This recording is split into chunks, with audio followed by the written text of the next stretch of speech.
一会儿你看我的，打他个四仰八叉。没错，打他个四仰八叉。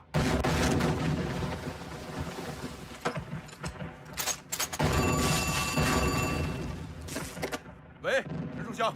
师长，刚才这阵炮火，101团伤亡不小，但是师长放心，敌人的猛烈炮火吓不倒我们的战士，只会激发出我们的战士更加顽强的斗志。师长，敌人开始进攻了。郑文，敌人开始进攻了，咱们按照原定计划，从现在开始施指各级领导在战斗一线，各自为战。放心吧，师长，你也注意安全。警卫员到，跟我走。是。同志们，敌人进攻了，准备战斗。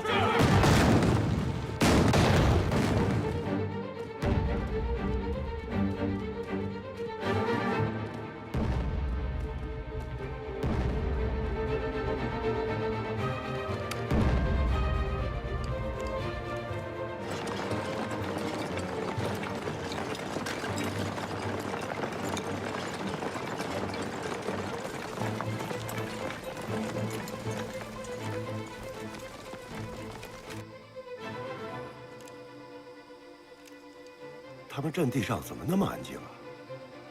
是，我觉得就一种可能，红军在遭受我地毯式炮轰以后，完全丧失了战斗勇气，要不就是弃阵逃走，或者是缴械投降了。你过于乐观了。和共军打了这么多年交道，我太知道他们绝不会是你想象的那样。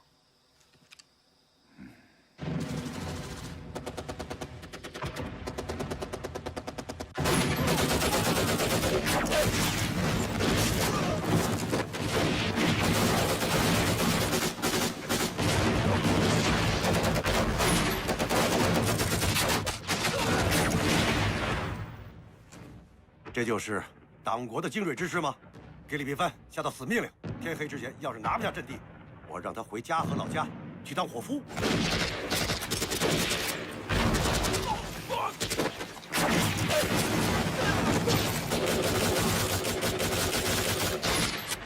带一下！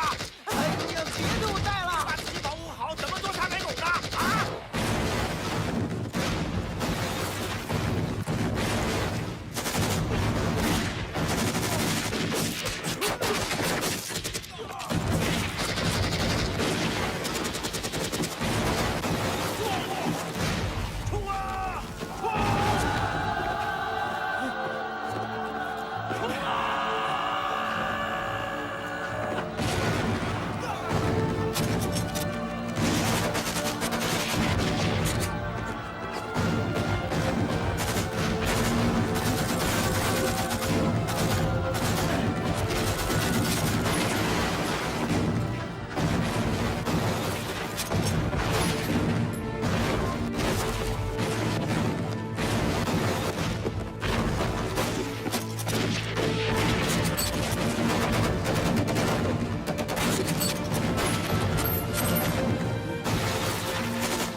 快快，赶快过来包扎！快，快救救焦老爷！快点！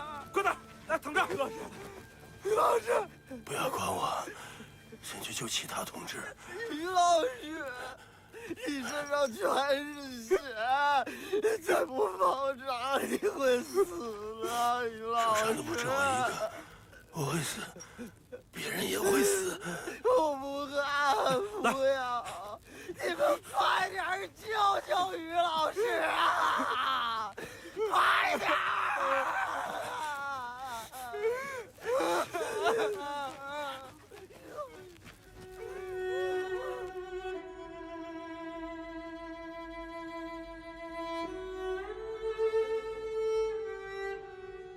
现在，各团统计下来，这一仗牺牲的干部战士加在一起有382人，还有很多重伤员，估计阵亡官兵的人数还会增加。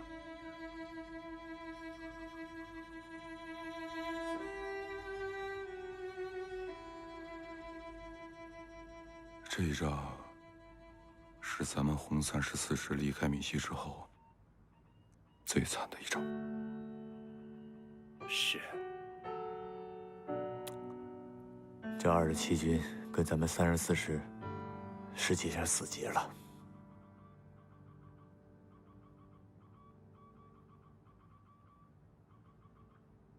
第一天的战斗呢，李云杰的27军没有占着任何便宜，但是同样，咱们也没有伤到李云杰的筋骨。我了解的，他不会就此善罢甘休的。那么接下来的战斗可能会更惨烈。政委，我现在特别想问你，咱们红星纵队现在什么位置呢？你问的也是我想问的。最近3天，我没有收到军团任何的命令。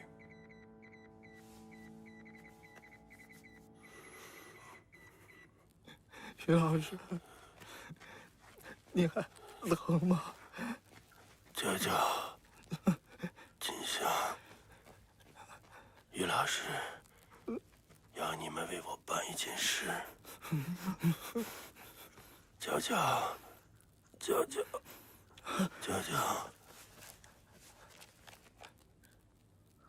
舅舅，这本笔记本就交给你了。没有完成的日记，你接着往下写。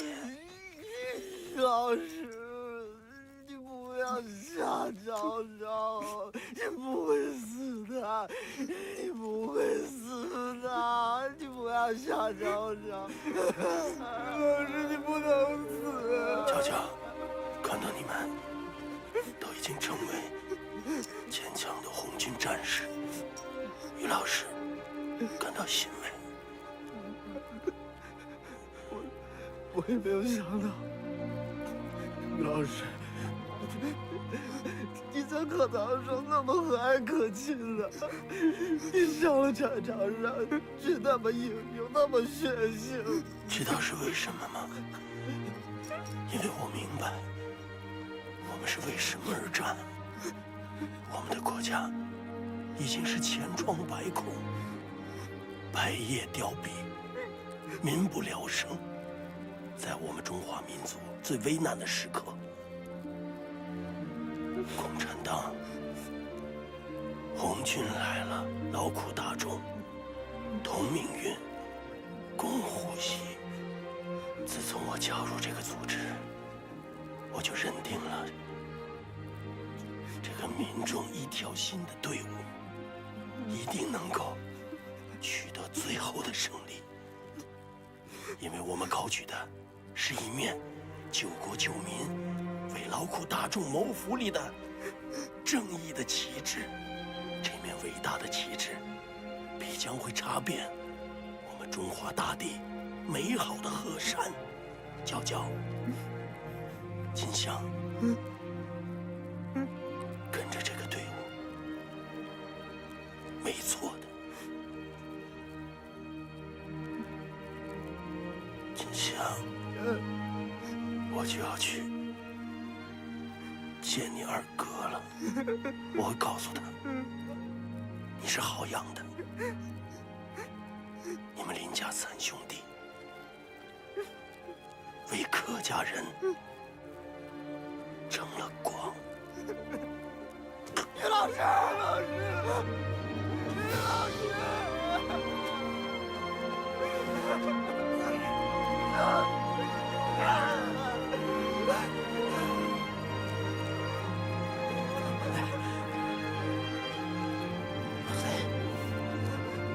老三，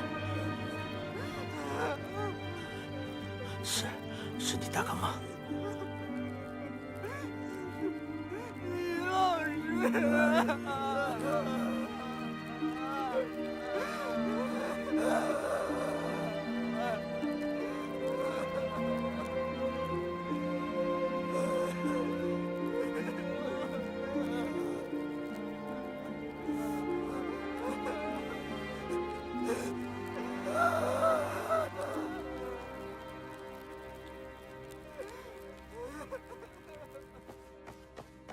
师长，收到朱总司令向全军发布的作战命令。念。中国工农红军红一方面军关于野战军西渡萧水的作战命令：23、24两夜，渡河动作应迅速，绝对保证遵守时刻，严禁日间渡河。各军团应派得力人督队，收容队伍，限25日拂晓前止，全部渡完，并破坏桥梁。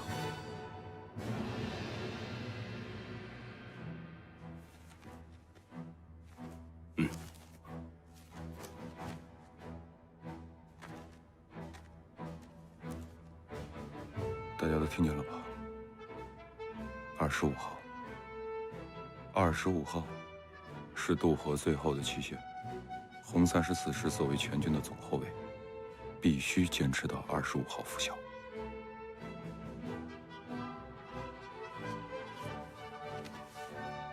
27军的火力，咱们可以说是了如指掌。如果跟他们死磕硬扛3天的话，很难完成。但是，咱们明知不可为而为之，哪怕战斗的就剩下1个人，也要掩护党中央安全地渡过萧水。与其说这是作战任务，不如说这是神圣使命。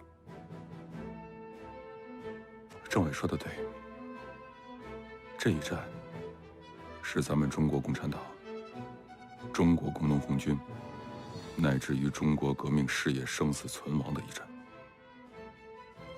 胜，党中央将会从第5次反围剿失败当中找到新的前进方向，中国的革命事业前途一片光明。败，也就意味着无数的先烈为之付出牺牲的中国革命事业将就此戛然而止。师长、政委，我建议让全师的指挥员都知道这个事情，都知道自己的神圣使命。好，我提议马上召开全师政工干部会议，发挥咱们红军的政治优势，也是一个战斗力。好办法。士可夺其气，将可夺其心。那么在此生死存亡之际，我相信咱们的政治优势将会帮助咱们变成克敌制胜，乃至于扭转乾坤的法宝。政委、参谋长，总司令关于抢渡萧水的命令吹响了我全军突破第3道封锁线的号角。我后卫军团左翼的红13师可随中央纵队边打边撤，这样可以保证在25日拂晓之前渡过萧水。但是现在我最担心的就是红34师了。我们想到一起去了。陈树湘他们从临武突然直插宁远，截击敌军第27军，这一步棋走得非常果断，也很有气概。从态势上讲，他们横插这一杠子等于在敌第4、第5两路大军面前设立一道屏障，对中央纵队安全渡过萧水意义重大。可是红34师面对的是27军的2个师啊，那么迟延一下敌人的进攻速度是可能的，但是要让他们在天堂围和甘子园一线坚守3天到25日拂晓，困难是可想而知的。如果宁远一线一旦失守，敌人的第4、第5两路大军便可在1天之内直插入萧水东岸，将对我们中央纵队抢渡萧水构成严重的威胁。好在第5路李运衡的53师行动缓慢，否则的话，一旦他和李云杰部会合，陈树湘的压力将会更大。报告，中革军委急电，敌第5路军李运衡部正企图从宁远南线直趋道县，令全军坚决阻击。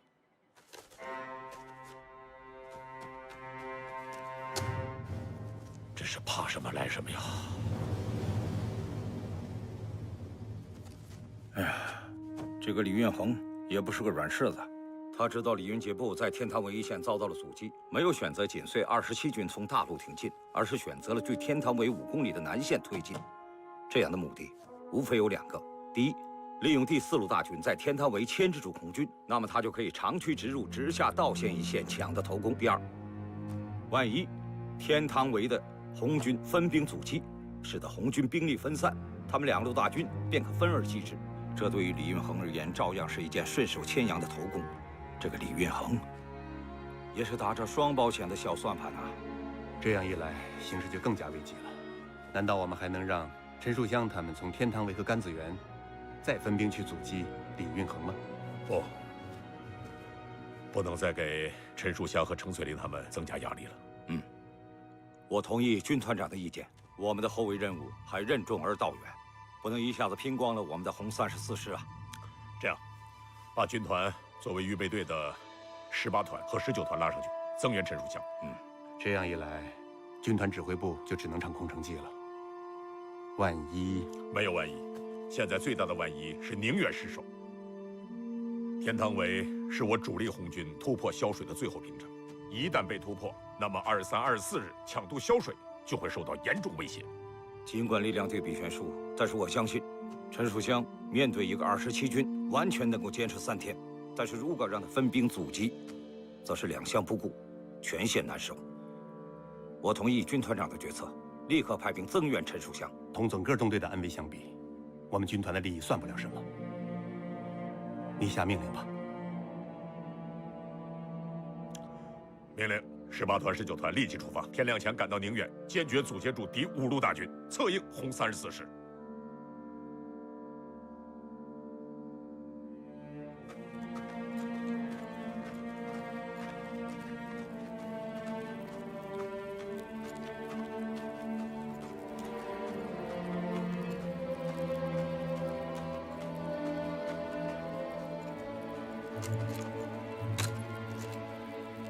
儿子，喂菜你就会在这儿，赶紧快吃点儿。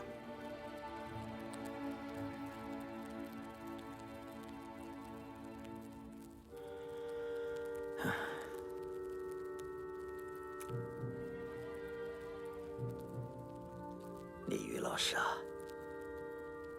是个好样的，是我们客家人的榜样，是个真正的男子汉。于老师跟我讲了很多道理，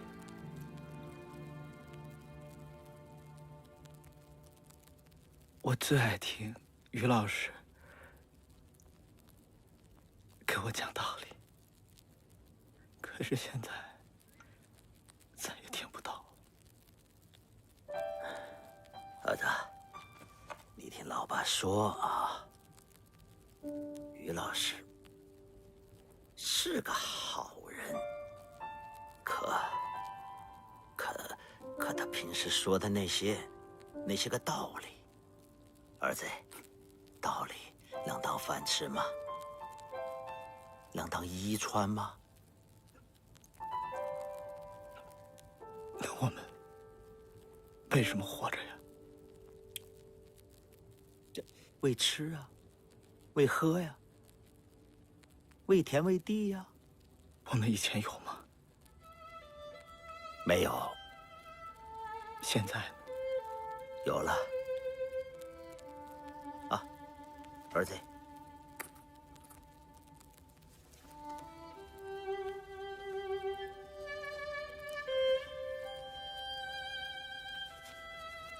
这是咱家的地契，老爸一直都带在身边呢，这才是咱家的命根子，对吧？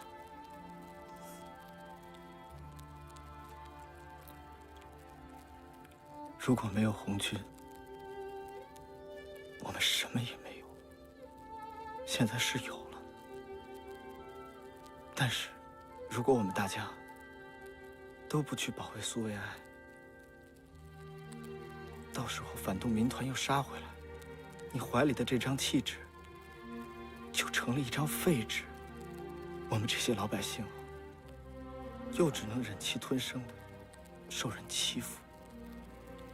爸，我们坚持下去吧，坚持到胜利的那一天，让大家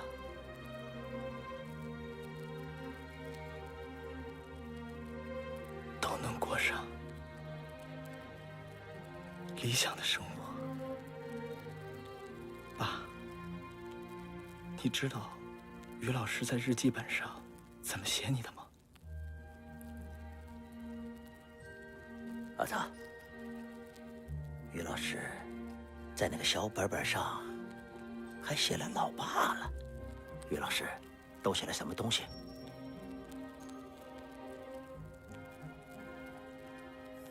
你说呀。爸，我先走了。哎，儿子，你你吃点东西呀。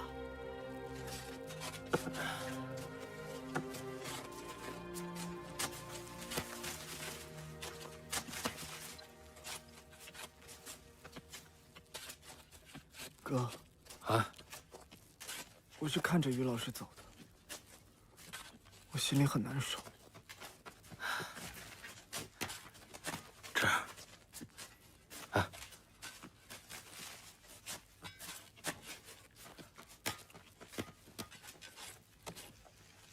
于老师给我讲了很多故事，那些我从来都没听过，我真想他再给我讲。他还把二哥写进书里了。说咱们林家三兄弟为客家人争光了。他这么一说，我觉得红军没白当。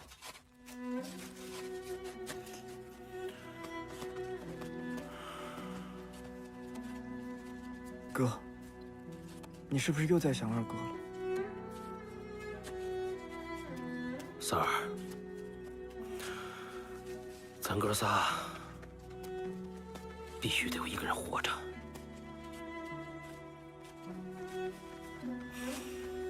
那个人就是你。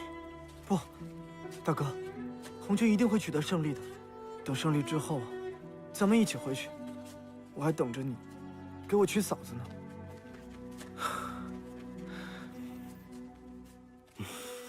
胜利，对，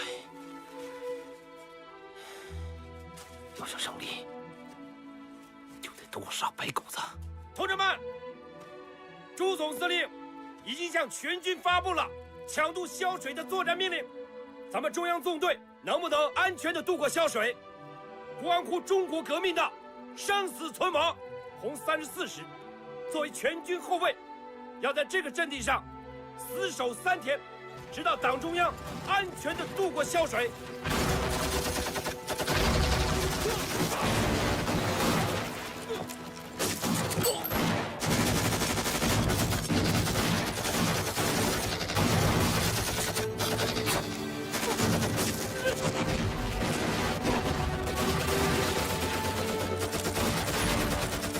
现在当面之敌的兵力是我们的几倍，但是白军是为大洋而战，而我们的红军战士是为理想奋斗。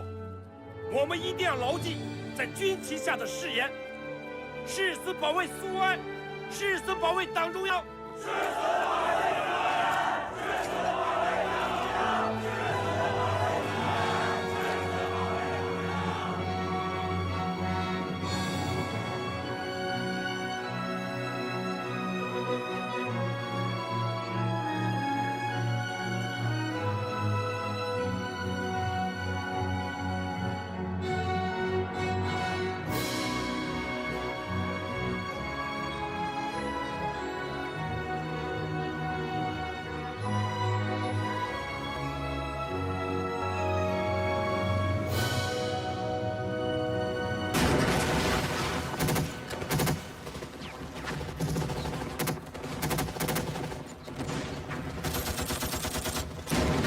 连长，敌人又退下去了。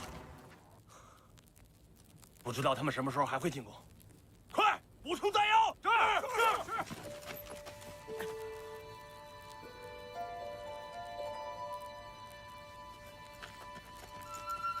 李刚玉，补充弹药。哦，来了。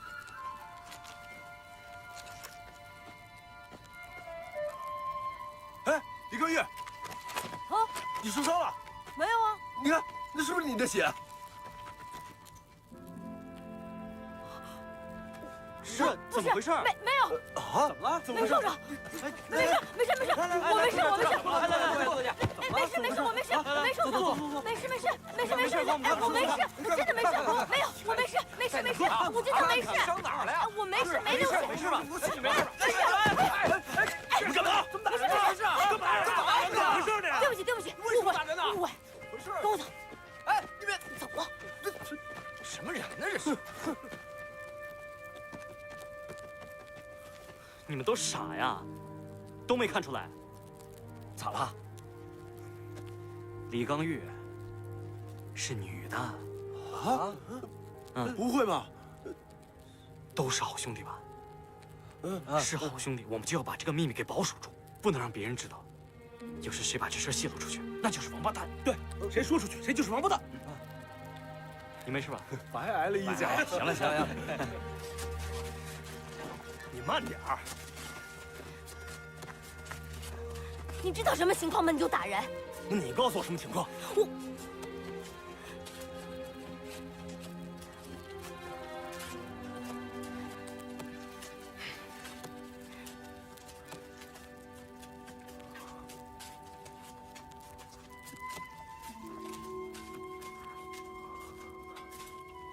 对不起，勋哥，让你失望了。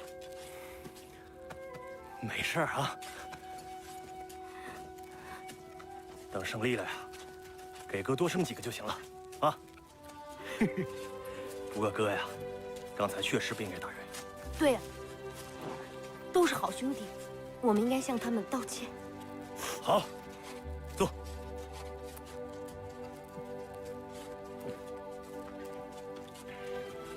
赶紧吃，吃完了咱们去把手榴弹搬了。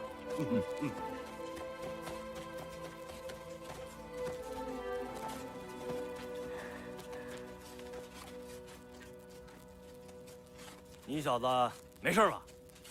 没事。刚玉也没事吧？没事。要不你再还我一拳？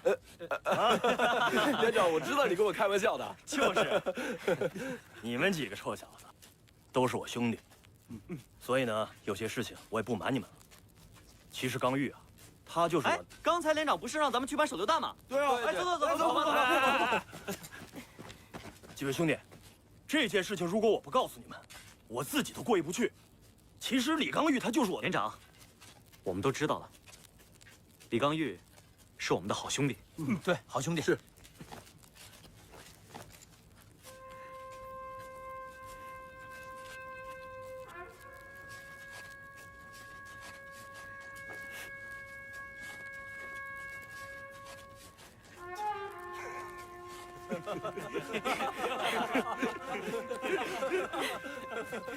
臭小子！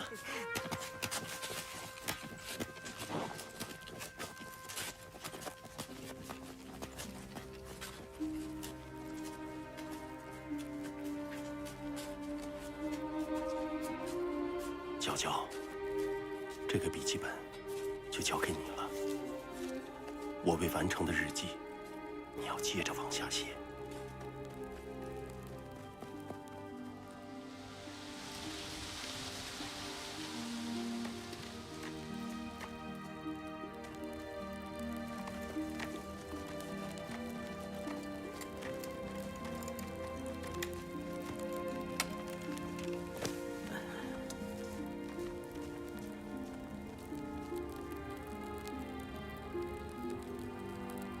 又在下雨，老师了吧？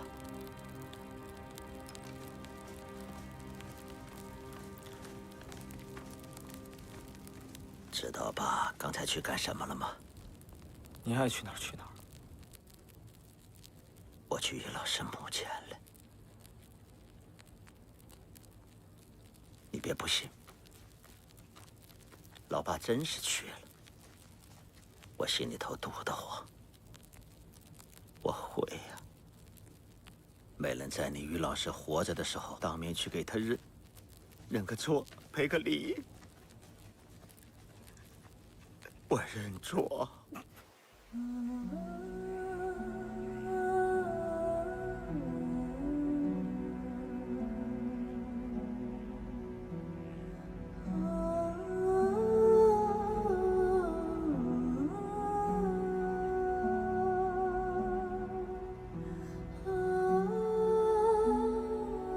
于老师，我来了石头看你来了。魏娇娇的事儿，过去我一直都在心里埋怨你、记恨你。现在我知道自己错了，我的心里难过，我给你赔个礼，道个歉。于老师，你就放心吧，无论前面的路多苦多难，哪怕是死，我来了石头，绝不当软蛋，绝不当逃兵。我会和儿子一起跟着红军走到底，直到最后的胜利。等到胜利了，我会和儿子一起把你接回闽西老家，让你入土为安。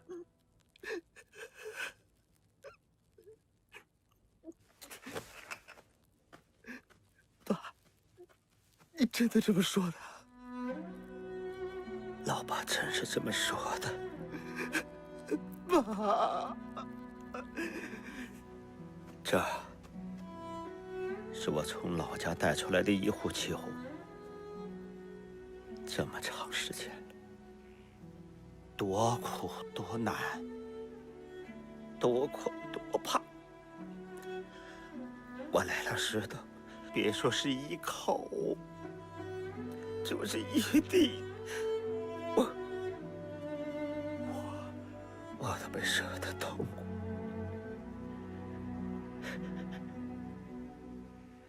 别走了，听说那边是天堂，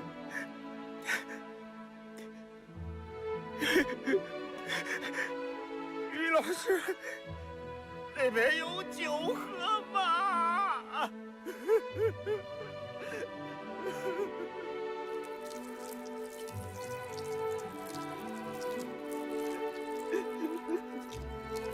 爸，你变了，你变了，儿子，老爸是变了，老爸再不变，就真成了茅房里的臭石头了。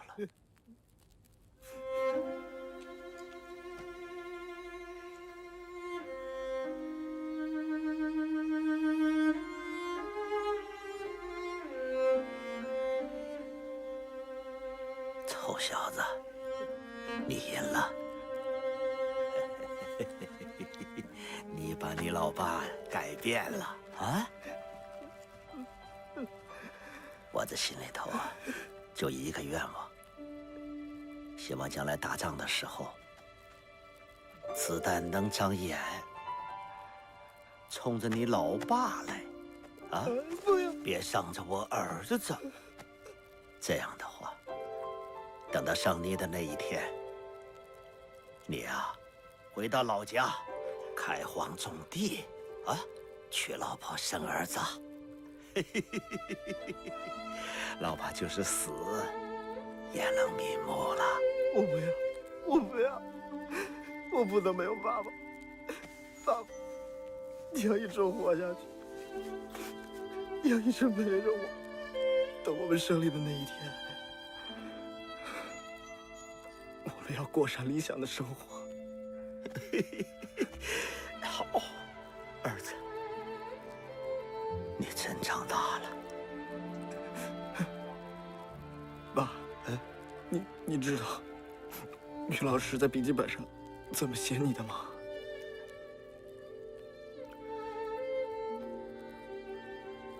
不用猜，我都知道。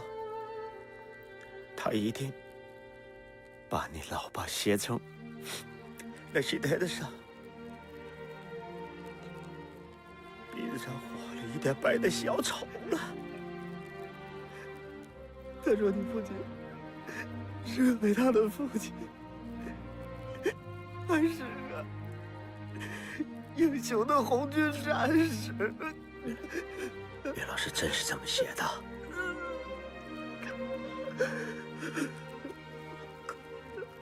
于老师，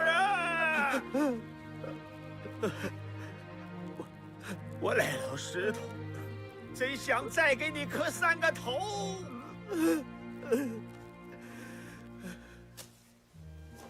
活了大半辈子，都说我是稀泥巴糊不上墙啊，自私自利，没文化，大字不识一个。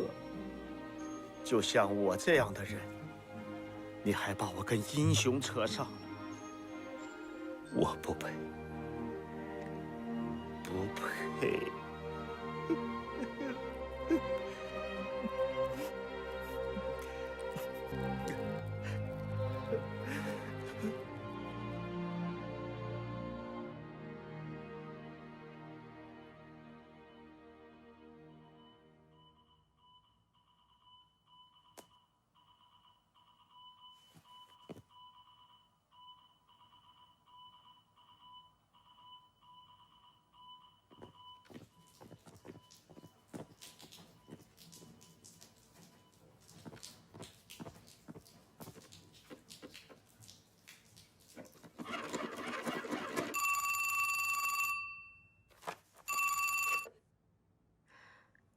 喂，夫人，我是李彤。李副官你好，你说。我答应过您，有您表弟的消息，我就会告诉您的。好。现在我可以很确定的告诉夫人，与我们对阵的红军34师的师长正是您的表弟。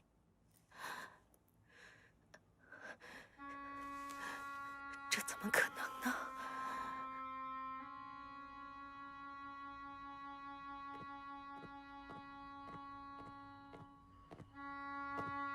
军座，要不我给您把这碗面条再热一下。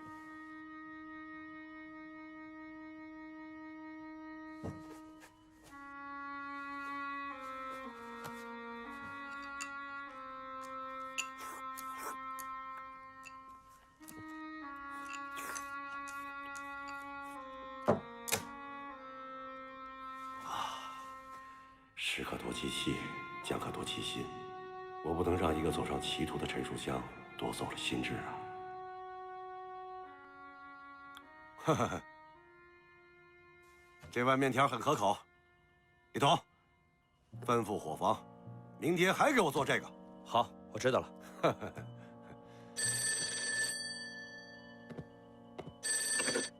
喂，请稍等，军座电话。谁的电话？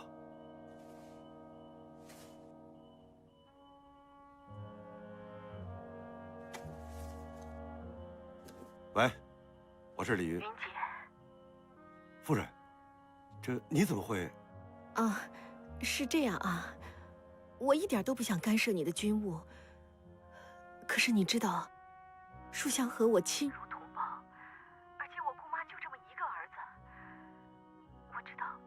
老天爷真的让你们在战场上相遇了，这是我最不愿意看到的。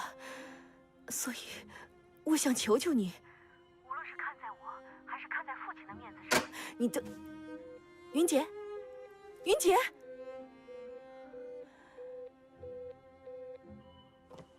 李彤，军座，是你给家里打的电话吧？是，因为我答应过夫人。这里是我的前线指挥部。军座，我之所以打这个电话，我是想，你想什么那是你的事儿，可你一个小小的副官，有什么权利背着我做这些小动作？你以为和我沾亲带故就可以胡作非为了吗？这里是我的前线指挥部。军座，我之所以打这个电话，我是想，你想什么那是你的事儿，可你一个小小的副官，有什么权利背着我做这些小动作？你以为和我沾亲带故就可以胡作非为了吗？军座，请听我解释。我不想听你解释什么，你给我出去！军座，出去！是。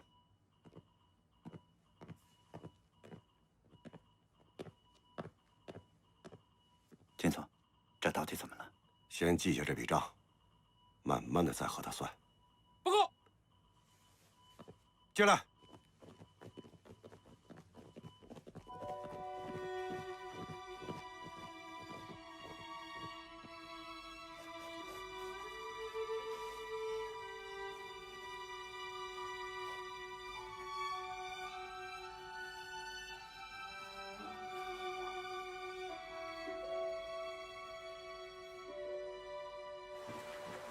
萧水，11月23日，敌人白天的进攻又被打退了。按照朱总司令向全军发布的命令，23和24日夜间，中央红星纵队开始抢渡萧水河。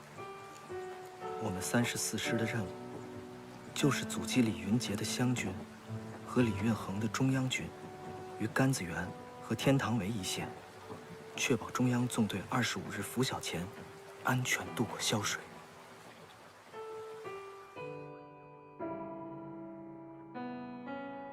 这是突破敌人第3道封锁线的生死一战，战斗将会越打越惨烈。面对牺牲，我们义无反顾。我们这支英雄的部队一定能够完成最艰巨的作战任务。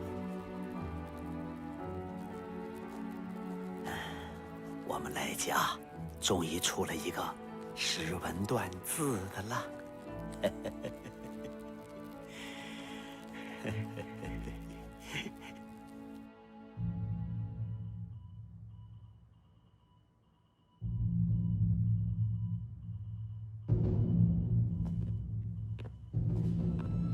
我知道，诸位心里都在为前2天的进攻失利深深自责。其实，最应该自责的不是诸位兄弟，而是我李云杰。军座，先听我说完。内附对联的下联是：军长礼、师长礼、旅长礼，里里都是家和宗亲。没错，我李云杰就是要率领家和同族宗亲，共同完成伟祚的党国大业。只要诸位对党国心怀忠诚，尽心尽力，我李云杰不会为一时的胜败论英雄。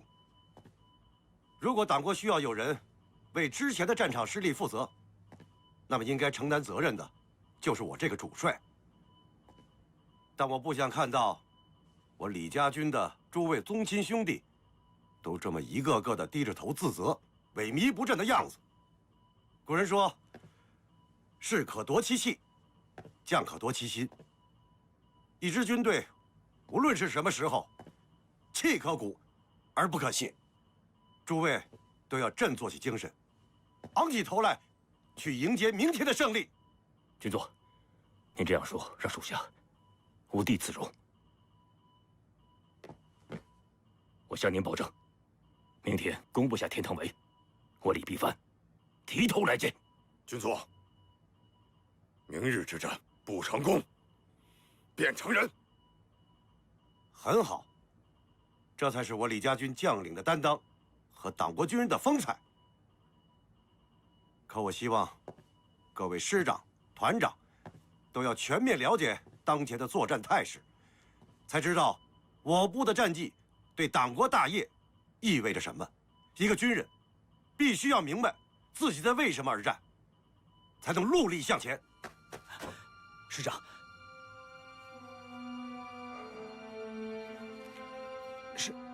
朱总司令命令25号是渡过萧水的最后期限，也就是说，红34师必须坚持到25号的拂晓，还得坚持3天。师长，我有一个更坏的消息。最坏的消息就是，25号的拂晓，红星纵队过不了萧水。那么也就是说，我们必须……中共在突破我第2道封锁线后，一路西进，企图跳出包围圈。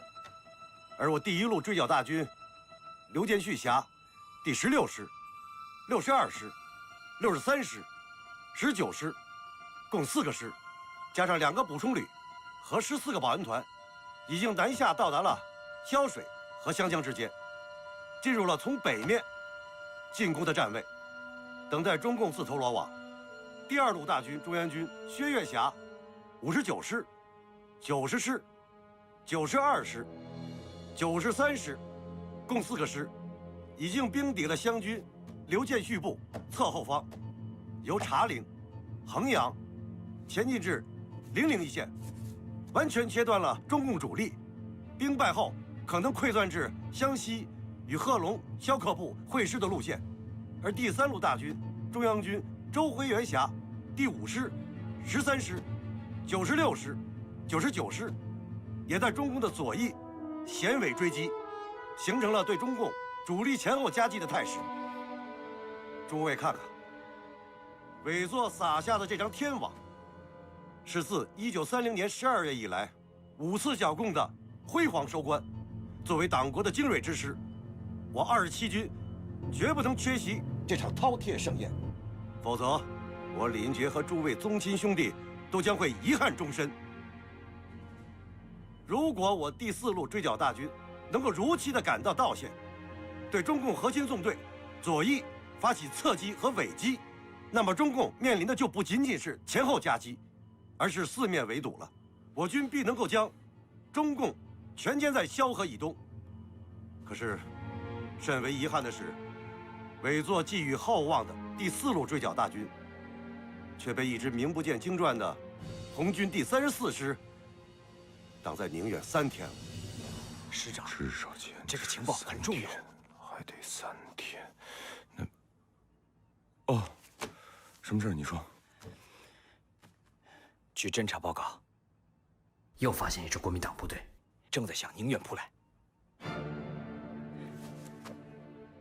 我判定，一定是湘军的第5路大军到了。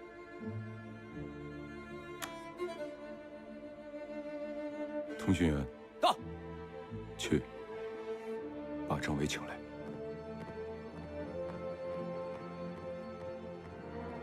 报告参谋长，第5路追剿军李玉衡将军来电。军总，李云衡到了，比我部晚了5天。他说，他将从宁远南路向甘子园发动侧击，要求我部配合他们作战。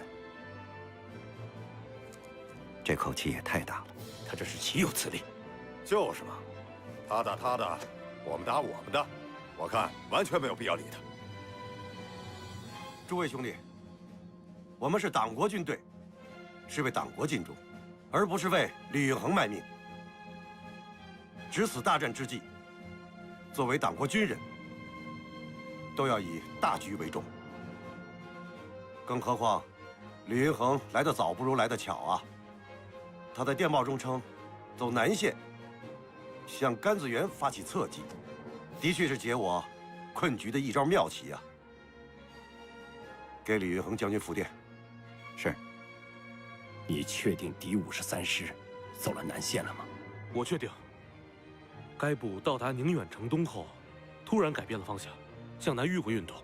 李运衡用兵老辣，他朝南线迂回，是想攻击甘子园，然后和李云杰形成联手之势，让咱们双全难敌四手。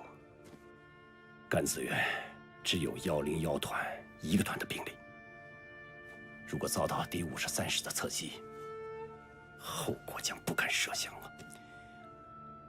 如果从天堂围分兵到甘子园，那样既救不了天堂围，也守不住甘子园。那怎么办？难道我们就在这坐以待毙啊？哎，属相，我有一个建议。你说。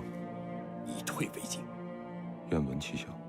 来，咱们再唱一回牛皮坑天马围的空城计。点上几堆篝火，然后趁着夜色逃之夭夭，是吗？不是逃跑，是暂避锋芒，战术退却。你这叫冠冕堂皇。你什么意思啊？我的意思是，牛皮坑天马围我们可以放弃，但是天堂围和甘子园我们绝对不能放弃。我们必须按照朱老总的命令，守到25号，红星纵队安全渡过潇水为止。可是不采取灵活的措施，被敌人南北2路大军南北夹击的话，红34师就可能全军覆没。全军覆没，那么我们红34师也要义无反顾。你想过没有？红34师要是没了，全军就没有了断后部队，后果同样严重。我知道很严重，但是我没办法，因为那个时候我已经死在这儿了。既然这样，为什么不能以退为进，灵活机变，避免过早的偏光血本？毛主席当年还说过，打得赢就打，打不赢就跑。你这么谨小慎微，当断不断，会贻误战机的。打得赢就打，打不赢就跑，这句话用在这儿并不合适。那你说说有什么不一样？因为现在红星纵队正在渡过潇水。政委，你好好想一想，如果这个时候我们放弃阵地的话，将会造成一个什么局面？敌人将长驱直入，不用1天的时间就可以攻击红星纵队。红星纵队这个时候正在渡河呀，那是毁灭性的大忌，我绝对不能冒这个险。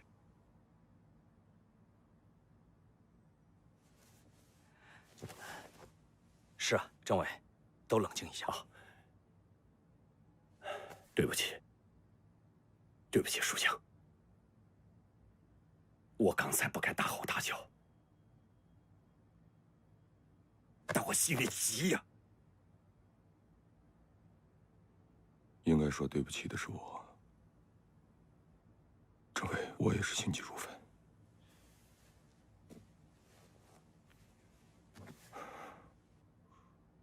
哎，怎么不嚷嚷了？散戏啊？什么时候了，还有心情开玩笑？正好，你俩一起讨论讨论。讨论什么讨论？刚才我们在边上都听见了。我们站在市长这边。我也是。哎，我再说一遍，我提出放弃天堂围甘子园，不是逃跑，是避敌锋芒，避开敌人南北夹击之势，再寻找战机，构筑新的阻击阵地，以迟滞敌人对我红星纵队的推进速度。政委，是这样的，你仔细想想，我先来啊。如果咱们放弃了天堂围和甘子园，那敌人就会像决了堤的洪水一样一泻千里，对不对？咱们这点兵力根本不可能有机会组建第2道封锁线。到那个时候，3个师1个旅的湘军就会对中央红军发起进攻，咱们就真的无力回天了。说得好，说得对，我就简单的跟你解释吧。咱们固守这2块阵地，完全可以阻止他们2个大军的前进速度，对不对？所以我们决定固守阵地。对，行了，你们是多数，我没有异议，那就看菜吃饭吧。只能从你们2个团抽出兵力去增援101团。那政委，你这不是釜底抽薪了吗？哦，这样，只要是师部发的命令，我们坚决执行。老韩，啊，你刚才说什么？我说错什么了？你看看。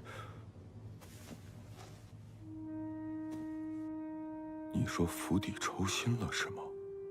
啊，我那是个形容。老苏啊，哎，釜底抽薪呐、抽谁的心呢？我一个嘴巴抽死。属相，属相，你是说，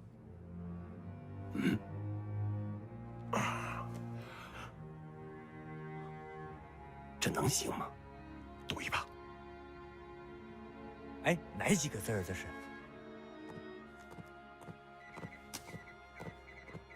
军座，李云衡将军真的是歪打正着啊！你看，他回复说，完全同意军座的方案。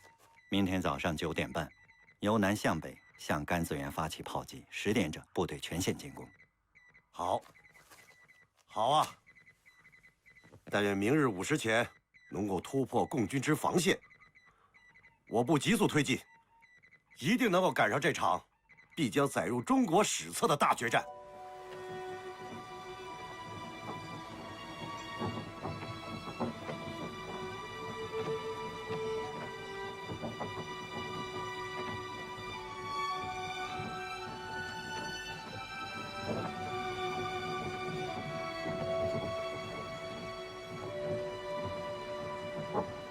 这事儿有没有把握？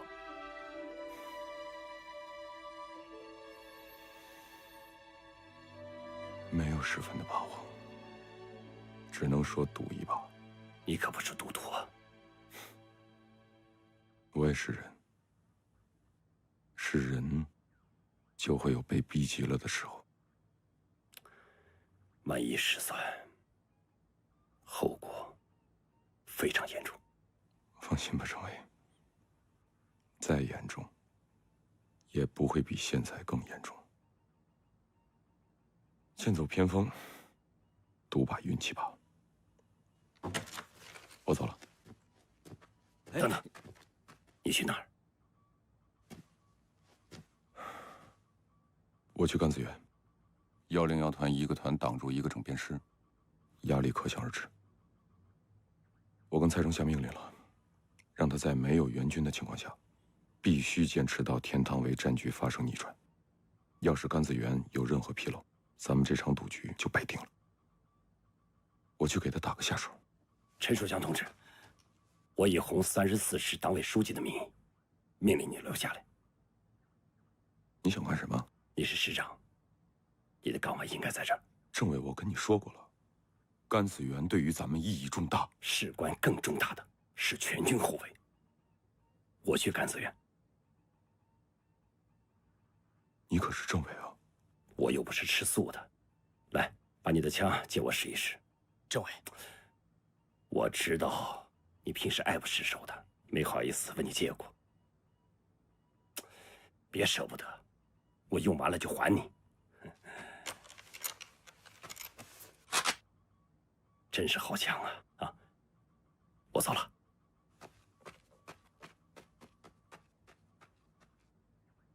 警卫员到。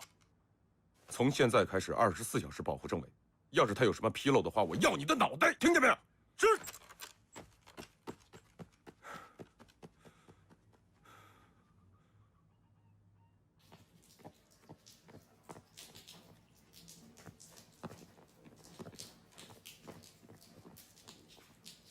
军座，我建议我部晚半个小时发起进攻。为什么？李运衡一个师干掉甘子园一个团，我觉得绰绰有余，毫不费劲儿。等李运衡的53师占领了甘子园，那么天堂围就腹背受敌，他们不得不分兵应对身后。到那个时候，我们再发起进攻，那就事半功倍，而且还能减少很多伤亡。哼，你也打小算盘了。如果各部都在保存自己的实力，而不尽全力出战，那委座精心布置的天网岂不成了筛子吗？我李云杰绝不会打这样的小算盘。军座，我可是为咱李家军着想啊。行，算我没说。我相信5时前必能击溃当面之敌。时间到了，命令开炮。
这一仗全看你的了。同志们，敌人进攻了，准备战斗！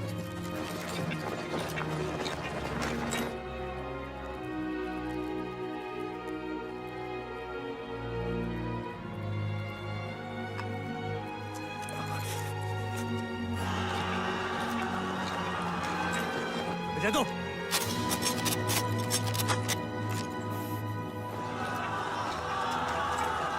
打！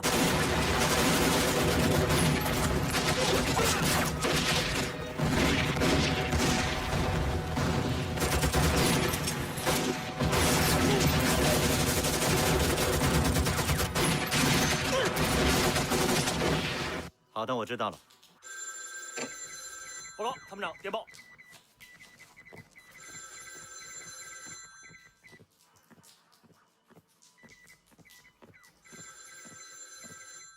军总，李云衡的53师已经向甘子园发起猛烈炮击了。命令李备藩配合中央军，向甘子园全力进攻。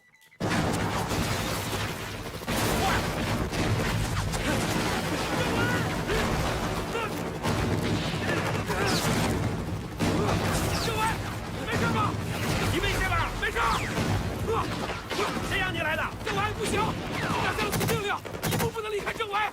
是什么的我呀？说什么？我没听清楚。我说这是阵地，只有战斗员，没有警卫员。政委。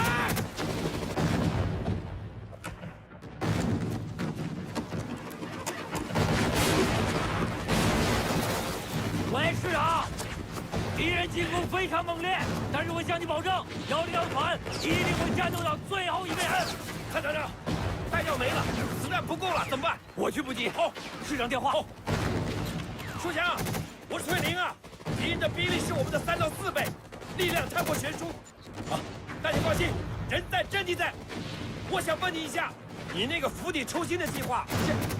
喂。同学，到！我说过多少遍了，甘子园的电话不能断，马上求救。是。文子，跟我来。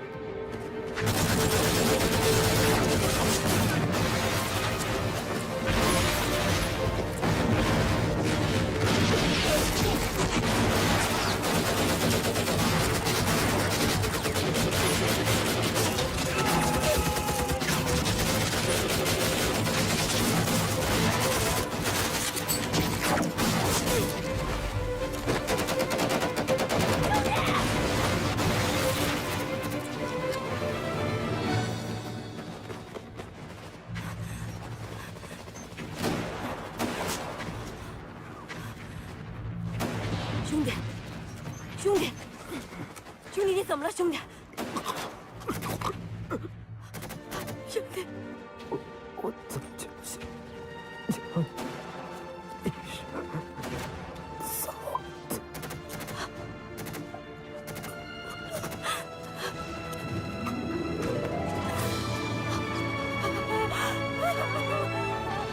敌人上来了！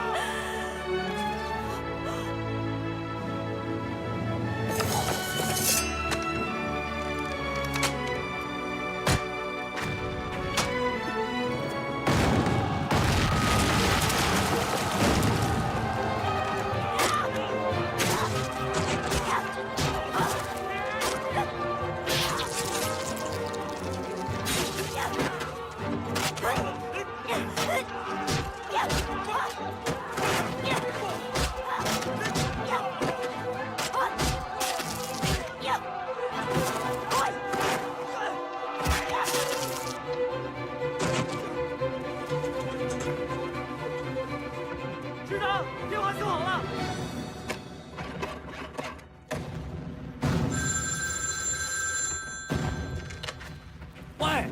喂，洛苏，是我。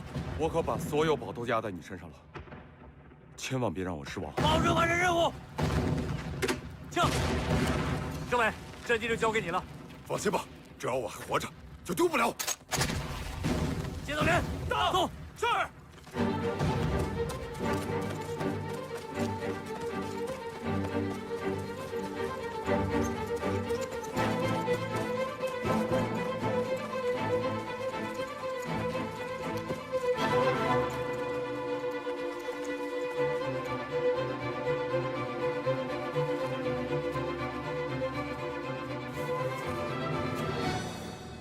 这是你们的位置，在这片树林的300米处，就是敌人的指挥部。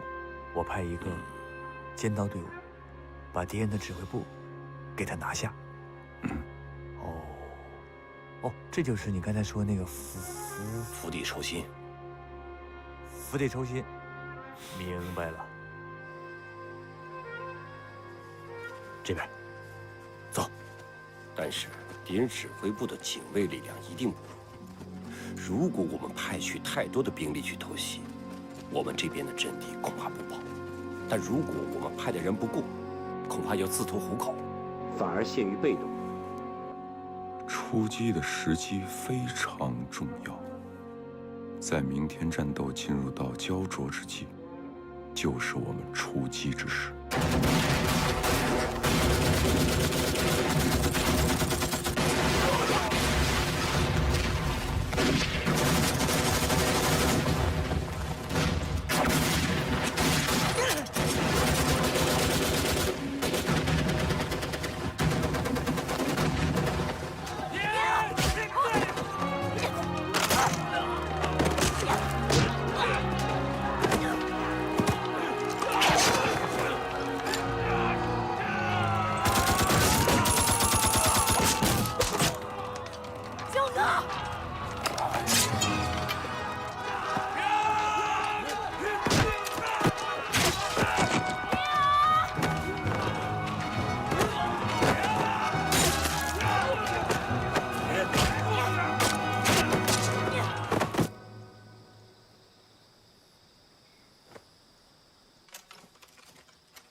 部司令，你带领几个人从右面包抄，我和猎人从正面吸引他们，听懂了吗？好，出发，走。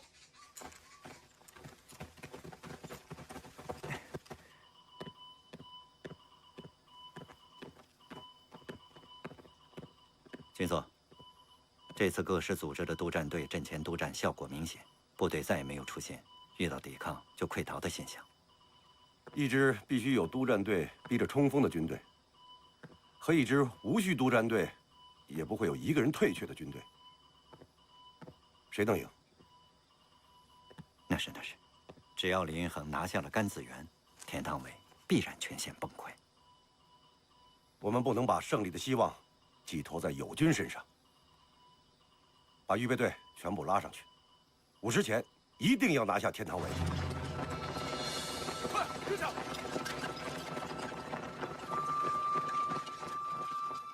走。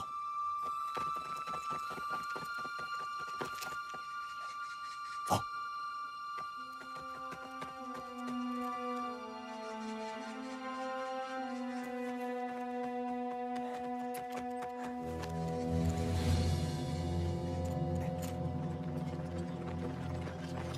为什么战斗进入焦灼才有机会呢？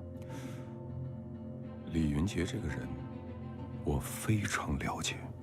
他是老蒋的忠实信徒，他一门心思想的就是怎么贯彻老蒋的命令。明天有53师所谓的南线策应，他肯定会不顾一切的想把咱们要消灭，以求速胜。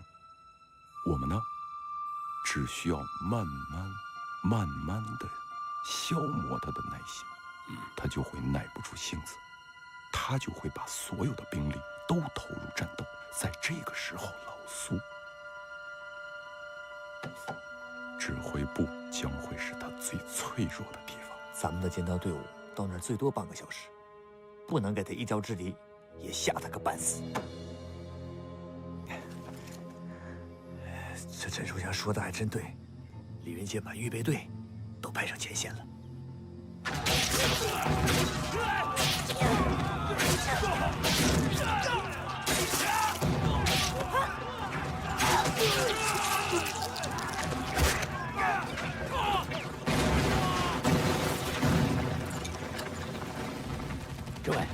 你看，敌人怎么突然撤了？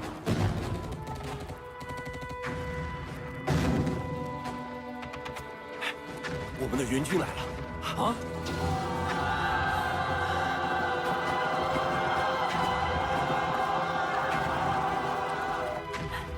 这真是孙悟空把汗毛神兵天降，这从哪儿派来的部队？从南边来的，一定是咱们的军团首长派来的援兵。军座，53师，53师得手了吗？53师突然撤出了甘子园战斗，撤向了宁远县城以东。你说什么？这怎么可能？我们当面之敌不就是一个红34师吗？又哪儿来2个团的兵力替代李玉衡的屁股？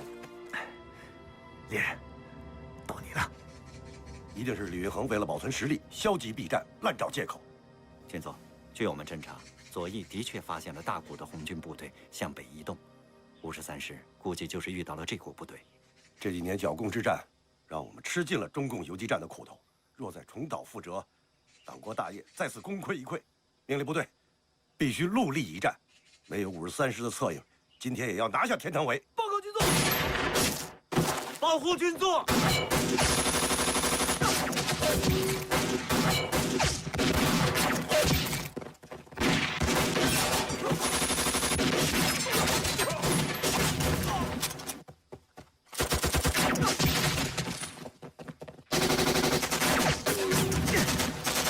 走，快走！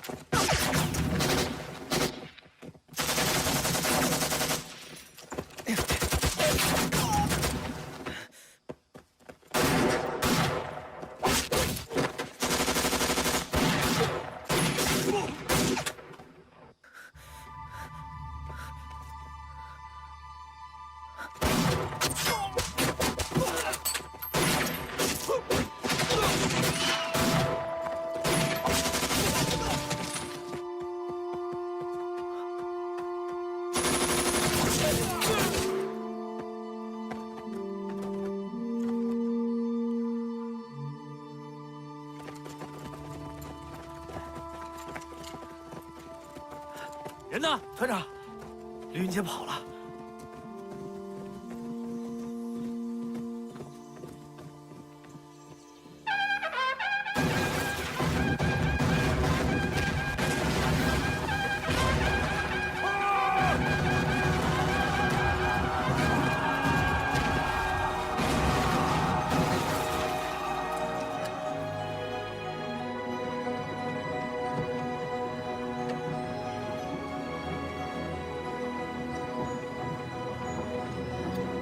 后面伤员都跟上了吗？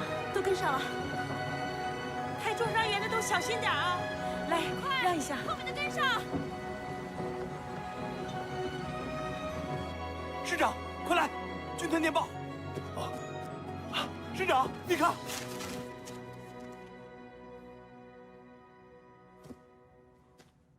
什么消息啊？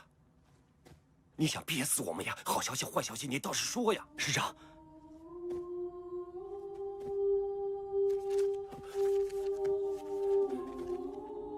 红星纵队已经全部渡过萧水，直下道县。此亦标志着中国工农红军取得了突破敌人第3道封锁线的战役胜利。我们胜利啦！胜利啦！我们胜利啦！胜利啦！我们胜利啦！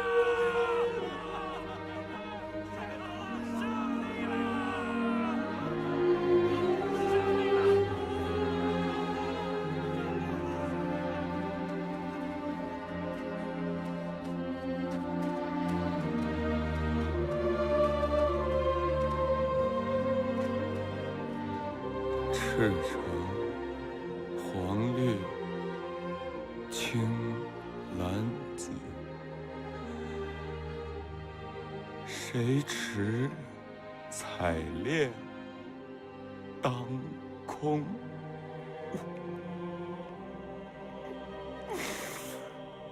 雨后复斜阳，关山阵阵苍。当年鏖战急，弹动千村壁，装点此关山，今朝更好看。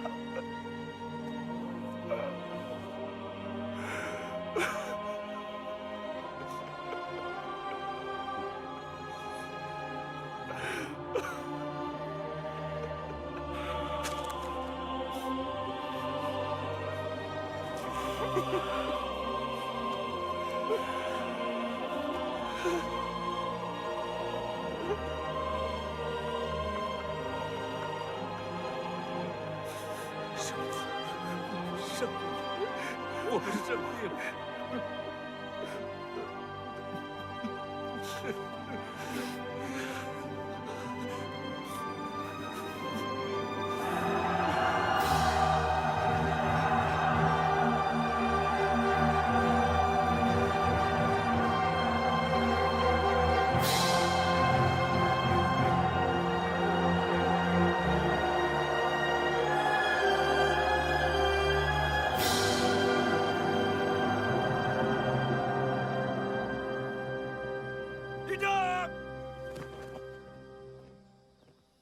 到底是一支什么部队，敢偷袭我的指挥部？军佐，根据我的分析，这应该是陈树湘的一支小股部队，无意之间摸到了我们指挥部的位置。胆子也太大了，竟敢偷袭我的军部！焦总的电文。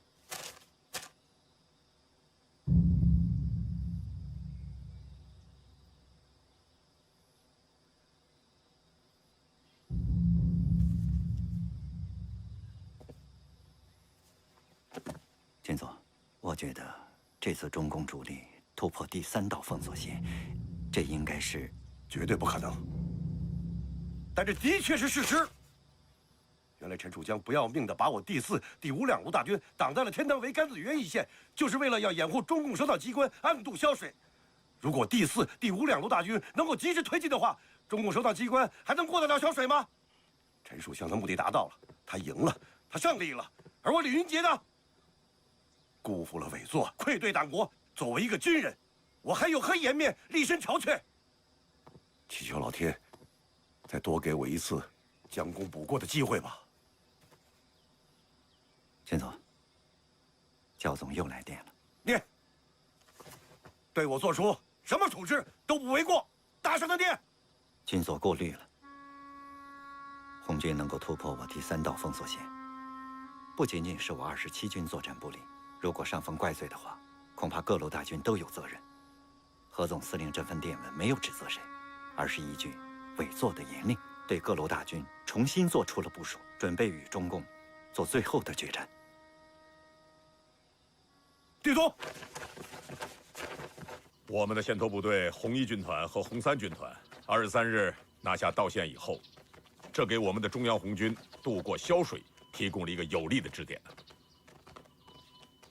先头部队和我们的后卫部队都为这次突破第3道封锁线付出了巨大的牺牲。好在苍天有眼呐，胜利的天平终于向我们倾斜了。突破了第3道封锁线以后，我们的前途依然是阴霾蔽日啊。我们红军主力渡过萧水后，我判断还可能继续深入湘西，去和贺龙的红3军团和萧克的红6军团会师，然后去开辟新的根据地。依我看，我们往哪个方向去，不取决于我们红军和党中央，而取决于老蒋的国民党。你的意思是，党中央随时可能根据国民党的兵力部署和调动，而后来调整我们的行进方向？这也是这么多年来我们红军之所以能够一次一次牵着国民党的大军牛鼻子转的制胜法宝。我相信，经过一次次血的教训，我们党中央就能够从中汲取一些经验，能够寻找到一个回到符合实际的正确路线。参谋长，电报。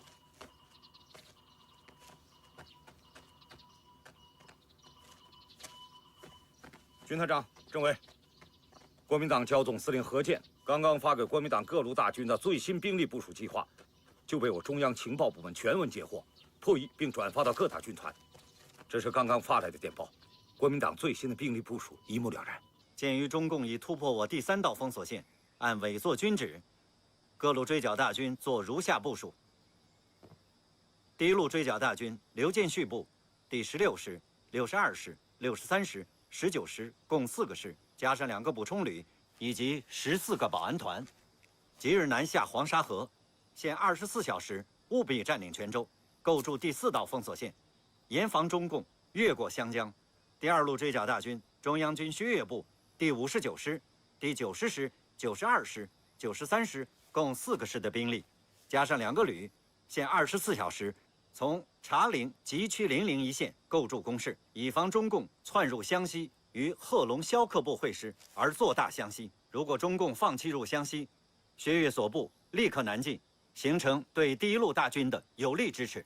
第3路追剿大军周浑元部第5师、第13师、第96师、第99师共4个师，需趁中共立足未稳，进击道线，迫使敌向西溃窜。第4路追剿大军李云杰部第15师、第23师、第5路追剿大军李云衡部第53师从宁远快速向道线方向进发，继续灭敌，截断敌后退之路，并围击之。另外，委座部署了一支重兵，扼守兴安和灌阳一线。兴安、灌阳，这就是老蒋最狠的一招了。第4路追剿大军李云杰部第15师、第23师、第5路追剿大军李云衡部第53师从宁远快速向道线方向进发，继续灭敌，截断敌后退之路，并围击之。另外，委座部署了一支重兵，扼守兴安和灌阳一线。兴安、灌阳，这就是老蒋最狠的一招了。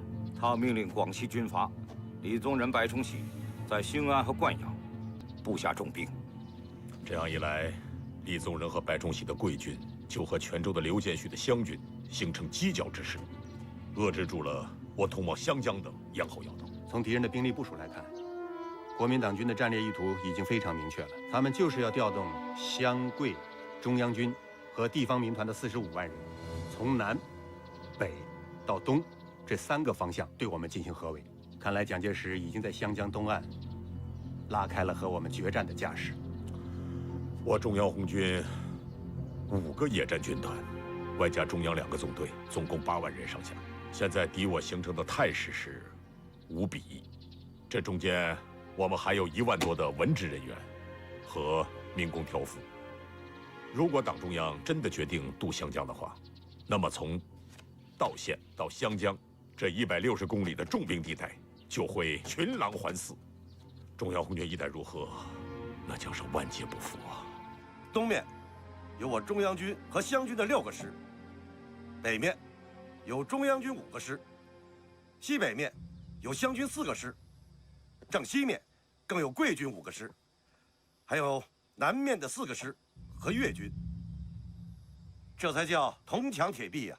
中共现在是前有罗网，后临深渊。委座已经拉开了与中共做最后决战的态势。军座，你想说什么？我想说，军座用决战2字实在是太妙了。现在的战场态势是，中共已被严密封锁在道县和湘江东岸这条狭长的地带，就像被赶进了猎场，这样湘江东岸就变成屠宰场了。这回中共就算是一条巨龙，也被搁在沙滩上，无法腾云。他再想要脱兔重生、咸鱼翻身，除非是天意使然。告诉全军将士，即日起，人人心中都必须要记住红34师这支番号，若再相遇，必须迎头痛击，以血前耻。是。全军过萧水，我们现在还不知道党中央命令中央红军的去向。现在最让我担心的还是滞留在宁远的红34师啊！要通知陈树湘，尽量避免战斗，务必于25日拂晓之前渡过萧水，追上红军主力，为整个纵队的各部队继续担任后卫。好的，我马上发电报给陈树湘下达命令。啊，还需要强调的是，25日拂晓是朱总司令下达的最后期限，拂晓过后，工兵部队就会执行炸毁桥梁的命令。命令陈树湘要率部70公里急行军，务必在拂晓之前渡过萧水。明白。2位先行吧，我随后赶上。嗯，走。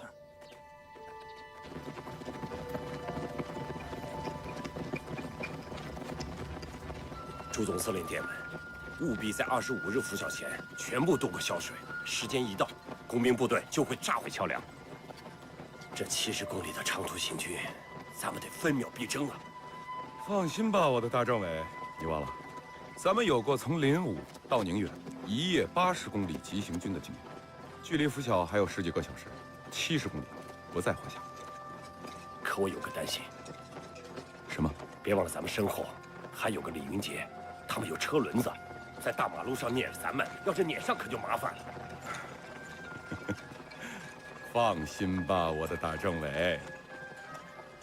李云杰这个人吧，我还是有点了解的。此人心高气傲，实则是意志脆弱。天堂围的重挫，还有红军主力渡过萧水2个好消息，就像2记重拳，足以打得他一蹶不振，甚至是精神崩溃。你是说，27军的气势已经被我们打下去了？没错，他现在已经不是一头猛，而是一只受伤的狼。他需要窝在家里头舔舐伤口。马克思保佑啊！咱们身后暂时不会有追兵的危险。走。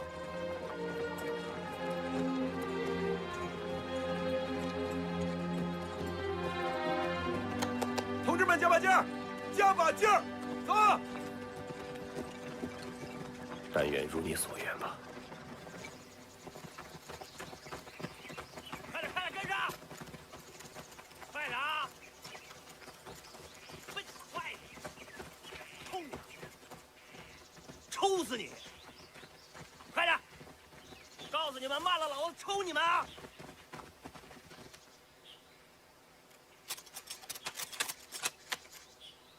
上！别动！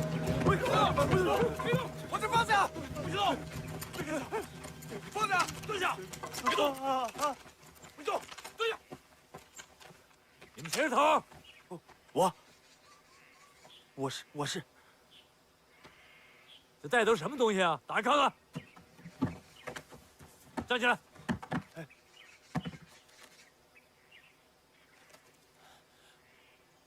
团长，你看，团长啊，全是箭头子弹。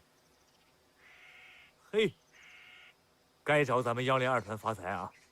啊，哈哈哈哈哈！这子弹往哪送啊？我们是奉命给天堂围送子弹的，哪知路上遇到红军大哥，大哥饶命啊！送到哪支队伍啊？上峰也没说是哪支部队，就说天堂围前线党国部队。这样吧，你们也挺辛苦的，别送了，我们收下了。红军给你打个红军的收条啊，省得你回去不好交差。你们这些挑夫是不是得给钱？红军出了，每个人2块大洋，够不够啊？够！同志们，这些子弹归咱们了，收好。好。哎，老乡，起来吧。老乡，都起来吧。起来，走。这么多子弹啊！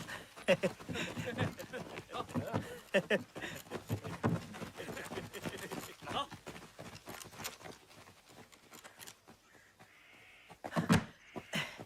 师傅，你看，拿了一箱，啊，全是尖头子弹。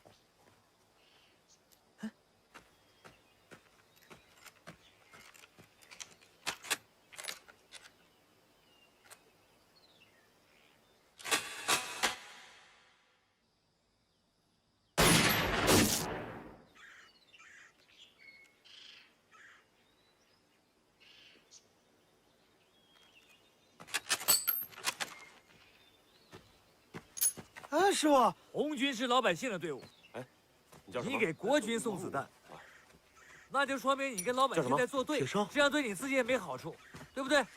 哎，苏团长，这怎么回事？哎呀，怎么回事？发财了呗！他们给国军送子弹，送咱们这儿来了。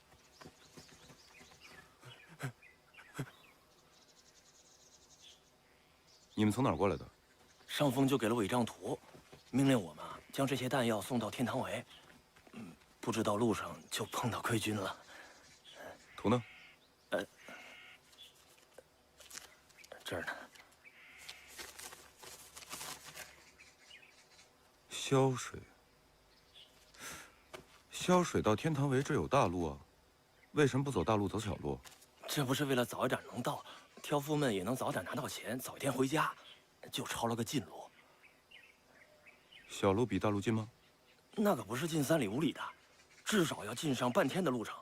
他们呢，都是一些老挑夫了。你确实是走小路过来的？对。老苏，让他们走。立正，走吧。好，记住我说的话啊！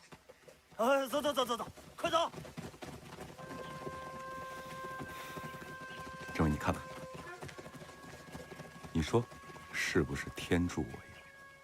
刚才你还害怕呢，27军会追上来。哎，现在有这个，小路比大路近了好多啊。这是张手绘地图，有那么精确吗？要是没人走，我还真不敢轻信。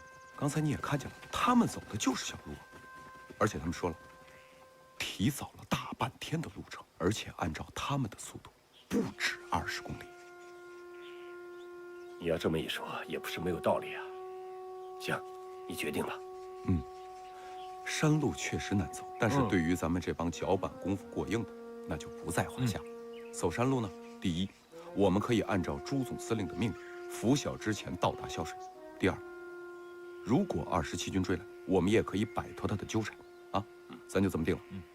老苏，你这个宝贝，咱又能派上用场了。支北支？对呀。嘿，你看看啊，这条小路指的是西南方向，萧水的方向也在西南方向。啊，现在正好是你们团的位置，那么你们团就作为先锋团开路。好啊。啊，100团到，你们团后队改前队。是。101团到，你们团负责断后。是。都没问题了吧？没问题了。没问题。出吧。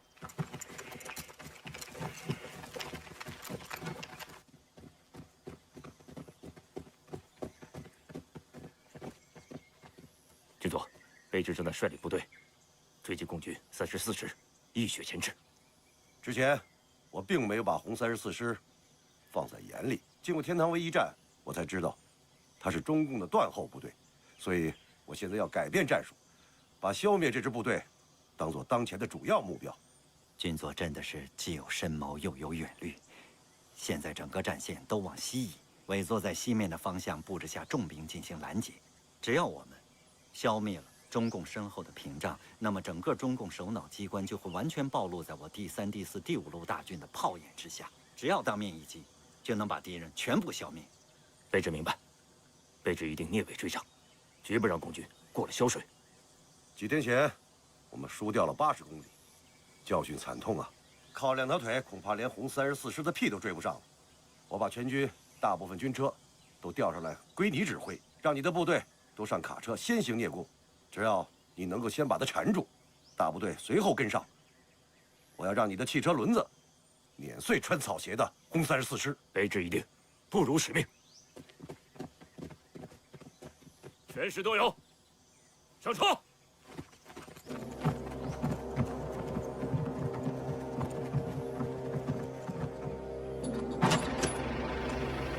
开车。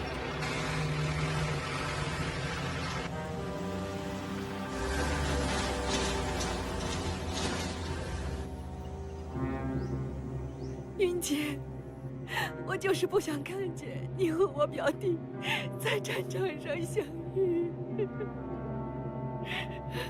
老天爷真的让你们在战场上相遇了，这是我最不愿意看到的。我想求求你，无论是看在我还是父亲的面子上。李彤，到。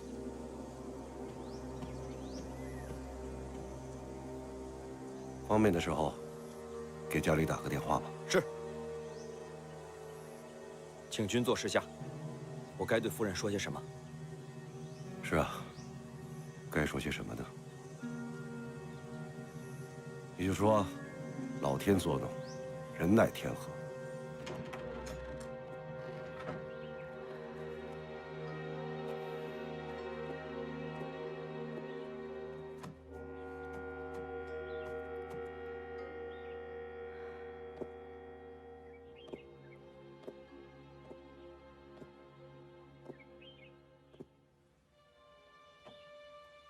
这是师长留下的遗物。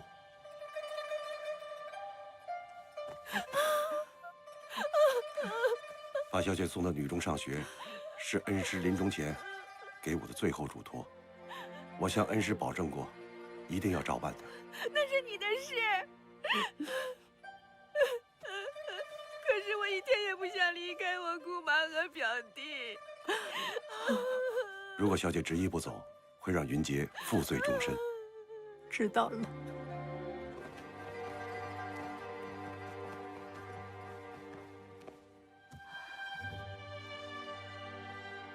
把你送去女中读书，是你父亲的临终遗托，你不能让他在九泉下阴魂不安。再说了，他给你指的是一条阳关大道，你就无牵无挂的去吧。姑妈，我会想你和表弟的。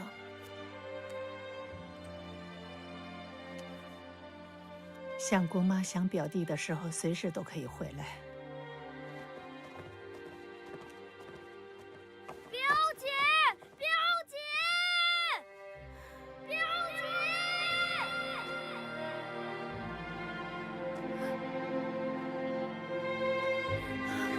表弟，姐，你不能走，我也不想走。等你上学了，姐姐回来看你。我也不希望出现这样的结果，但如果真的让我们相遇了，我希望你的表弟能够做出最明智的选择，那就是放下武器，改弦易志。我现在唯一能做的，就是马上回到姑妈身边，一刻不离地陪伴着她。无论祸福，我都要和姑妈一起等待命运。夫人，嘉禾县政府已经为夫人准备了送您回长沙的车，让我来问问夫人，准备什么时候动身？好，我知道了，马上动身。好的，我去告诉他。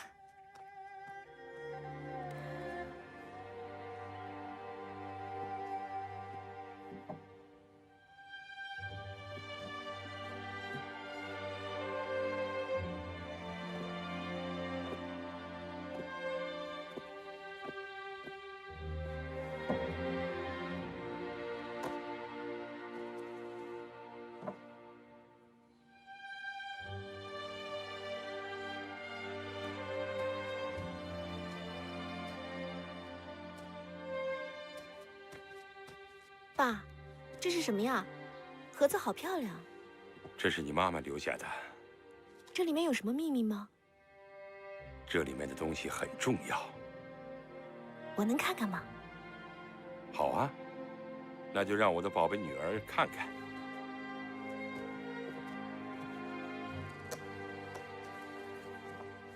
这是一枚剑矢，这都生锈了。这可不是锈，它沾着爸爸身上的血呀。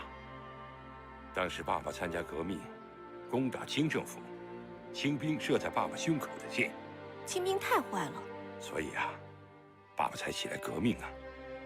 只有革了坏人的命，把坏人的命革了，天下才能太平，你懂吗？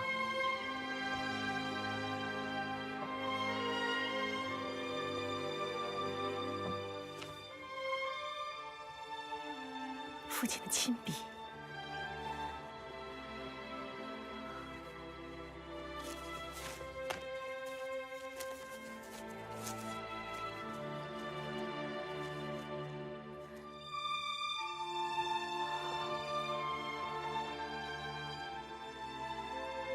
夫人，车已经在门口等着了。夫人，啊，哦，好，等等，我再看看，让我想想，我想想。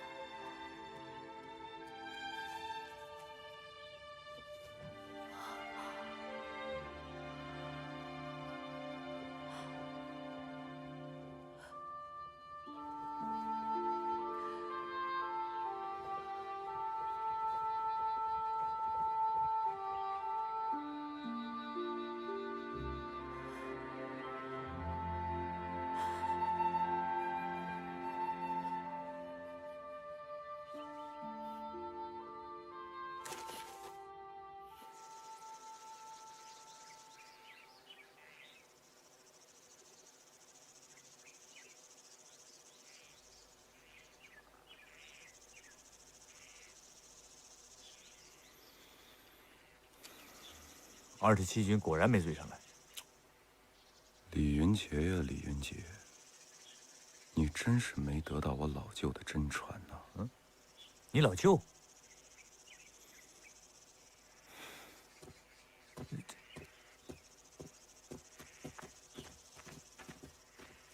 哎，我怎么没听说你有个舅舅？哎，你别瞎说，啊！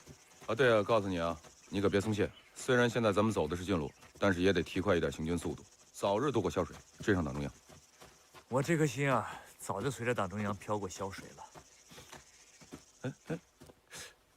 哎，你行啊，你这小词儿用的还挺有浪漫情怀的。你这颗心，浪漫这个词儿啊，得用在你们这种肚子里有墨水的人。我跟你打一个赌，你怎么还有这心情呢？我赌嫂子母子平安。借你吉言，兄弟，你赢了。别，你赢了，不是咱哥俩就别瞎吹了。那什么，你组织部队先走啊，我到后边去看看啊。好，全体都有，听我口令，出发！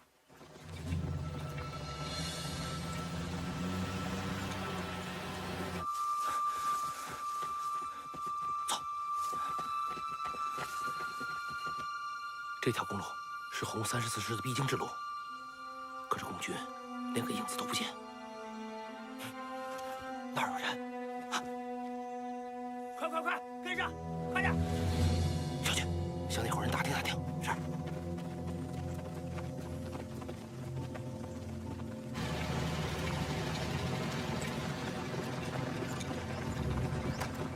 报告。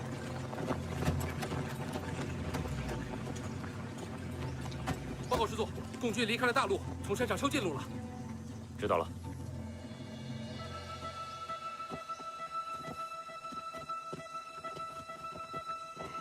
地图。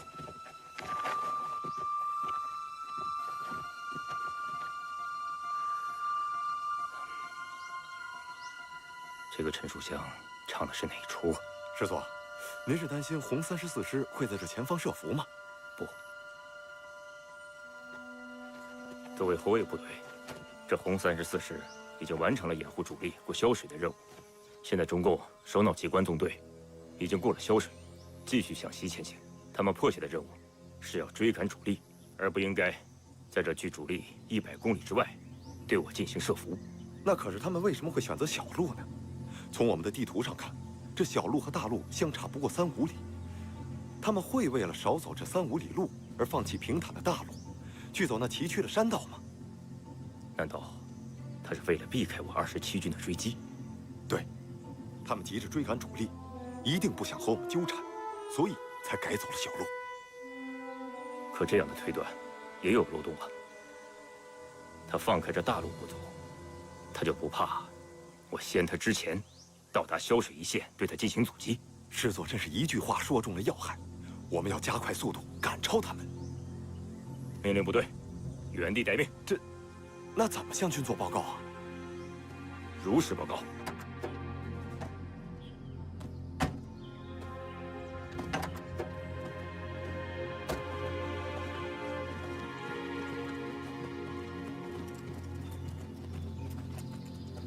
23师怎么停下来了？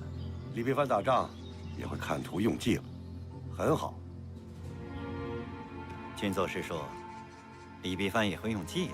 你以为我最得力的主力干将会是怯战不前吗？啊，我明白了，李必藩用的是欲擒故纵之计。命令15师师长李鹤年，人不解甲，马不下鞍，随时保持向23师跟进的作战态势。是。这回陈树湘怕要大呼意外了。用其人之道，还治其人之身。万眼镜，小王，到。万眼镜，是。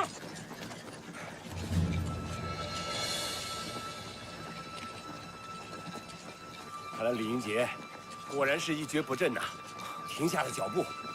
政委啊，啊，怎么样啊？让你说准了。咱们肯定能在拂晓之前，至少提前3个小时到达指定地点。好，前进，走，快，快，快！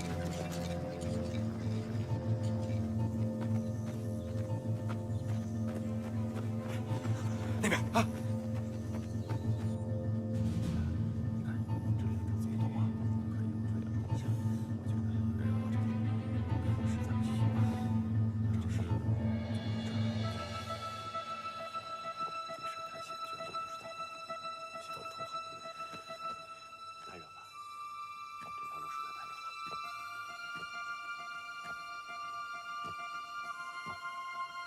我记不得是哪位先哲说过一句名言，叫这个“经一决者长一智”，今日之师未必不是明日之德。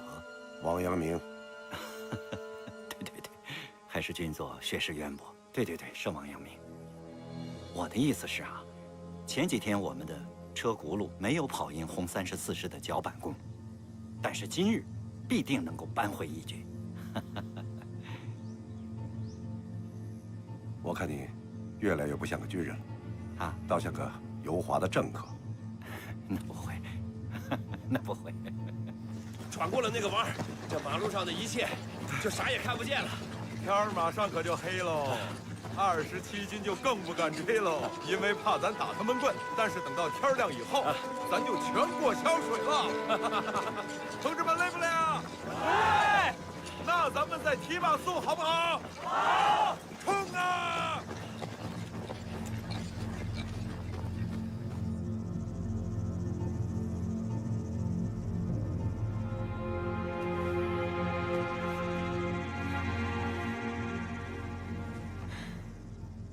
共军34师应该已经转进了这片山林。命令部队立刻出发，必须在2个小时之内赶到60公里以外的白芒铺。是。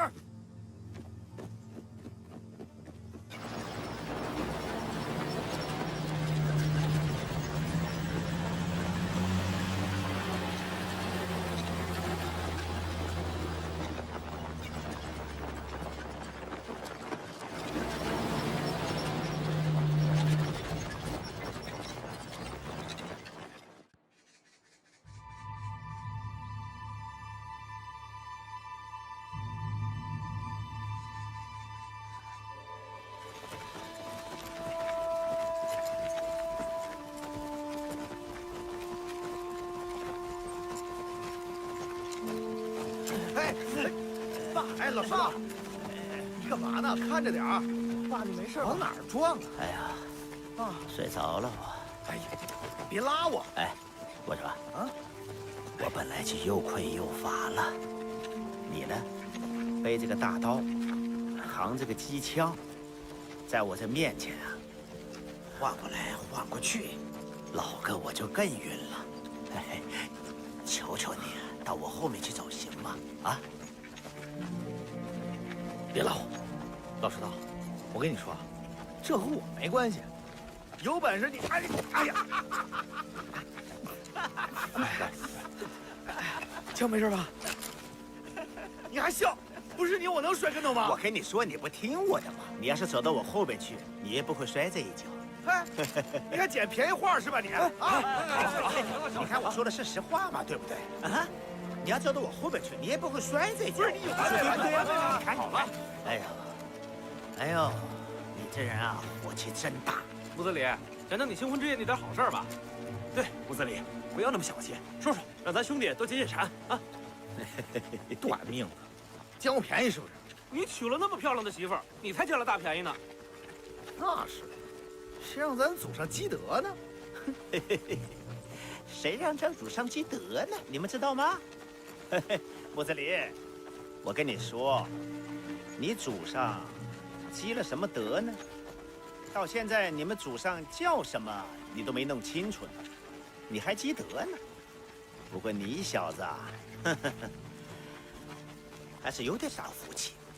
那么漂亮一个女人跟了你，我怎么形容啊？那就是一朵鲜花，插在流史上了。老石头，说谁使呢？你太损了吧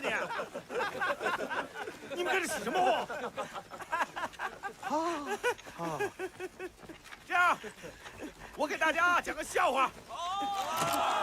如果都不笑你们的枪我扛了。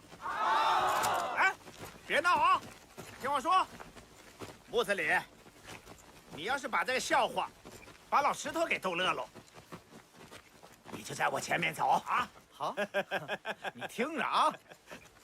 说红军刚进闽西之前，我在一个土豪家打长工。那天去土豪家呢，看见院里头有一头骆驼，有一头猪，他们在院里啊一圈一圈的转，这猪矮，骆驼高。结果呢，这骆驼憋不住，放了个屁，崩猪头上，把猪都给崩晕了。不是，这有什么好笑的？这是，爸，你听不出来，人家是在骂你吗？不是。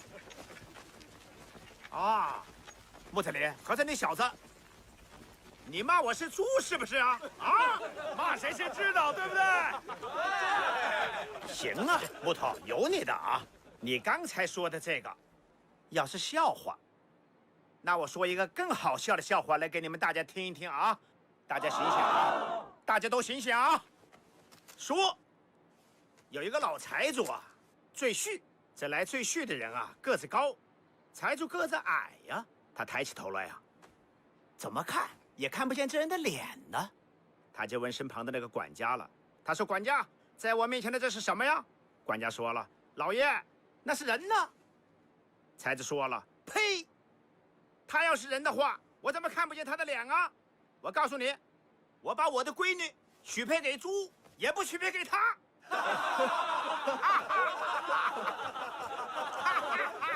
爸，你个老石头！爸。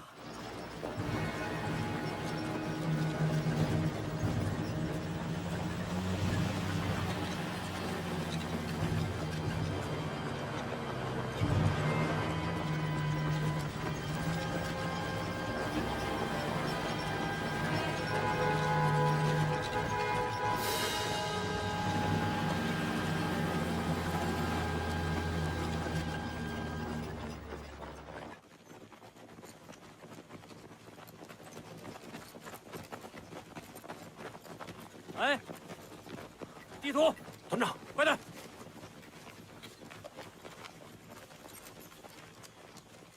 地图好像不对，就这么一条大路，顺着大路走，错不了。你看啊，他说让咱们往西南跑，可这边是往东，往东又到咱们闽西老家去了。团长，政委，啊，往东，我们这就要回闽西老家了，是吗？啊，哎，这还愣着干什么？赶紧走啊！别！我跟你讲啊，就是往东奔咱闽西老家，那还差几百里呢。团长，政委，再演我都不怕，只要能回老家。爸，你别跟团长、政委这搅和行吗？我们哪里是要回闽西老家呀？我们呀还要渡潇水河，然后往西走，你知道吗？叫什么叫啊？这么多人在这儿，不对，这团长不刚同志跟营说的吗？不能按地图走了，往东啊！咱们按指北针，往这边前进，前进！怎么了？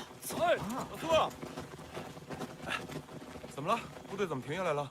这地图画的不对啊！地图说让咱们往西南方向走，可这边是东，那边才是西南啊！没事吧？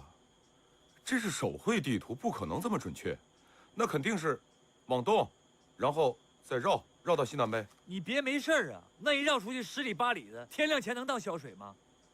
你看，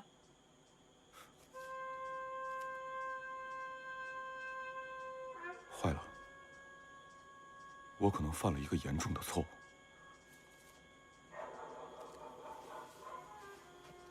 别急，你别着急，你听，听什么？狗叫啊！狗能带你出去吗？有狗叫，说明附近可能住着老乡。我去找老乡问问。答应，走。好。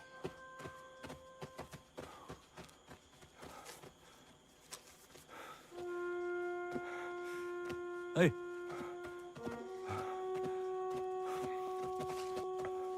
怎么了？怎么了？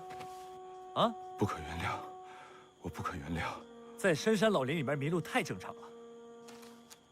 不是老左，你不知道，军团参谋长3令5申的跟我说过，任何部队都允许犯错，但是唯独我们34师，唯独我们这支断后部队，唯独我陈树湘不能犯错，因为我们无法按时间到达渡口，也就没办法渡过潇水，没办法渡过潇水，也就意味着红星纵队身后就没有保障了，这才是误党误国的大事。我连见马克思我都没有脸见。不，你别急，你别急。你看啊，这样，咱们现在不看这个地图，啊，看指北针，咱相信科学。咱们刚才从东边来的吧，应该往西走，对不对？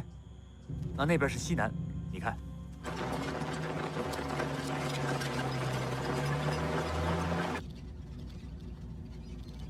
共军34师，最快也得4个小时，才能走出这片大山。我们还有足够的时间补网，但15师恐怕最早也要天亮前才能到啊。我就没指望李鹤年能来给咱们帮忙。也是，我们23师才是全军王牌师。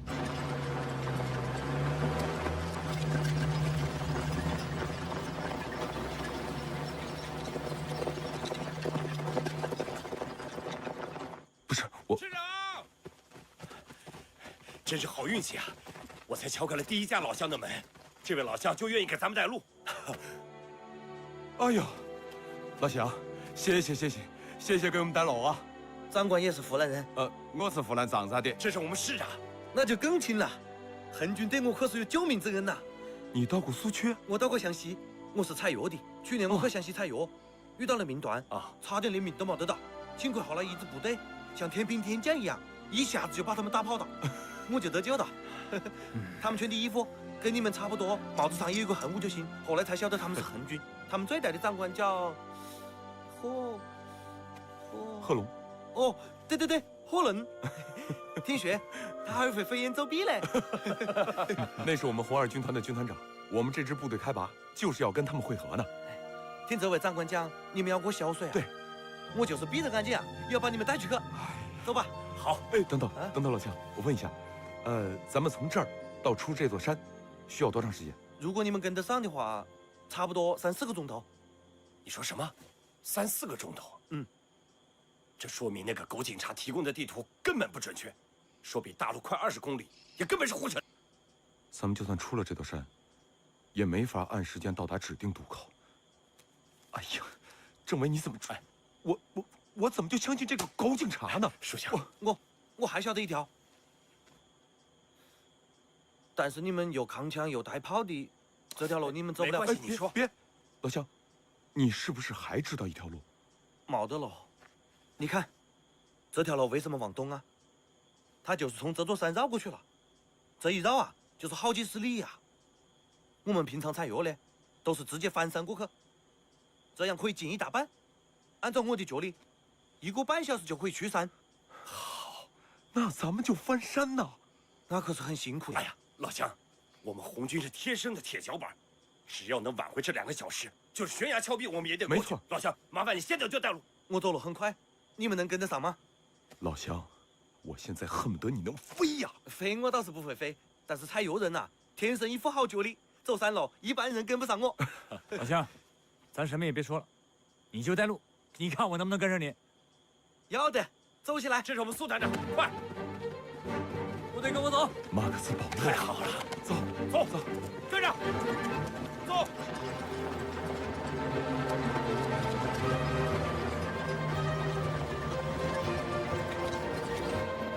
你们恨军真厉害啊！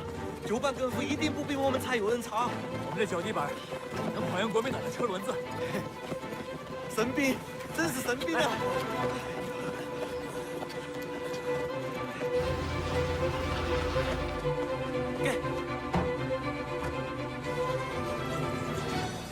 中央纵队刚刚过了潇水，到达了道县。我估计啊，现在可能是党中央对于今后的方向没有做出最后的决策。那就这样，我们一边等待上级的命令，一边让后勤的同志抓紧为2个后卫师，尤其是34师做必要的物资补给。哎，有34师的消息了吗？已经好几个小时了，一直没有他们的消息。不不会有什么意外吧？应该不会有太大的意外吧？陈树湘是个选举观念很强的指挥员，我相信他一定能够按照总司令的要求，拂晓前渡过小水的。但愿不要让27军给纠缠上。我们的情报部门到目前为止还没有通报那一带有什么战事。按时间推算，他们应该渡过小水了，怎么到现在还没有他们的消息呢？要始终保持无线电台畅通，一有红34师的消息，立刻报告。是。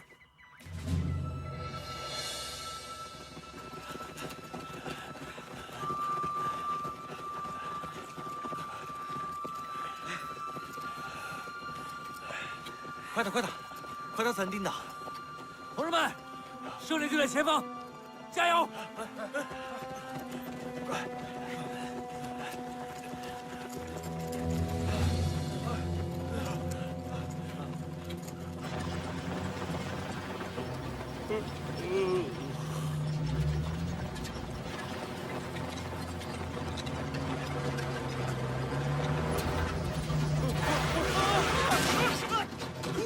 你怎么开的车？你干嘛呢？再看看。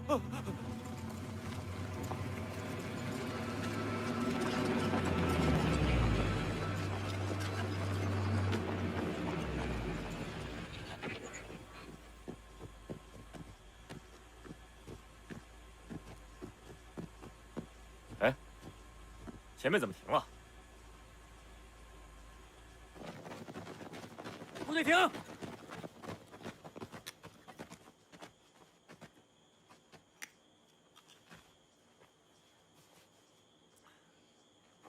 方向偏西，这条路对了。老枪，谢谢你。应该的。团长啊，你看，看见什么了？同学，到！通知师长，前面有敌情。怎么了？应该是27军，他们抢在咱们前边的。命令部队全速下山。是。等等，现在敌情不明，不管敌情明不明，咱们也必须尽快下山。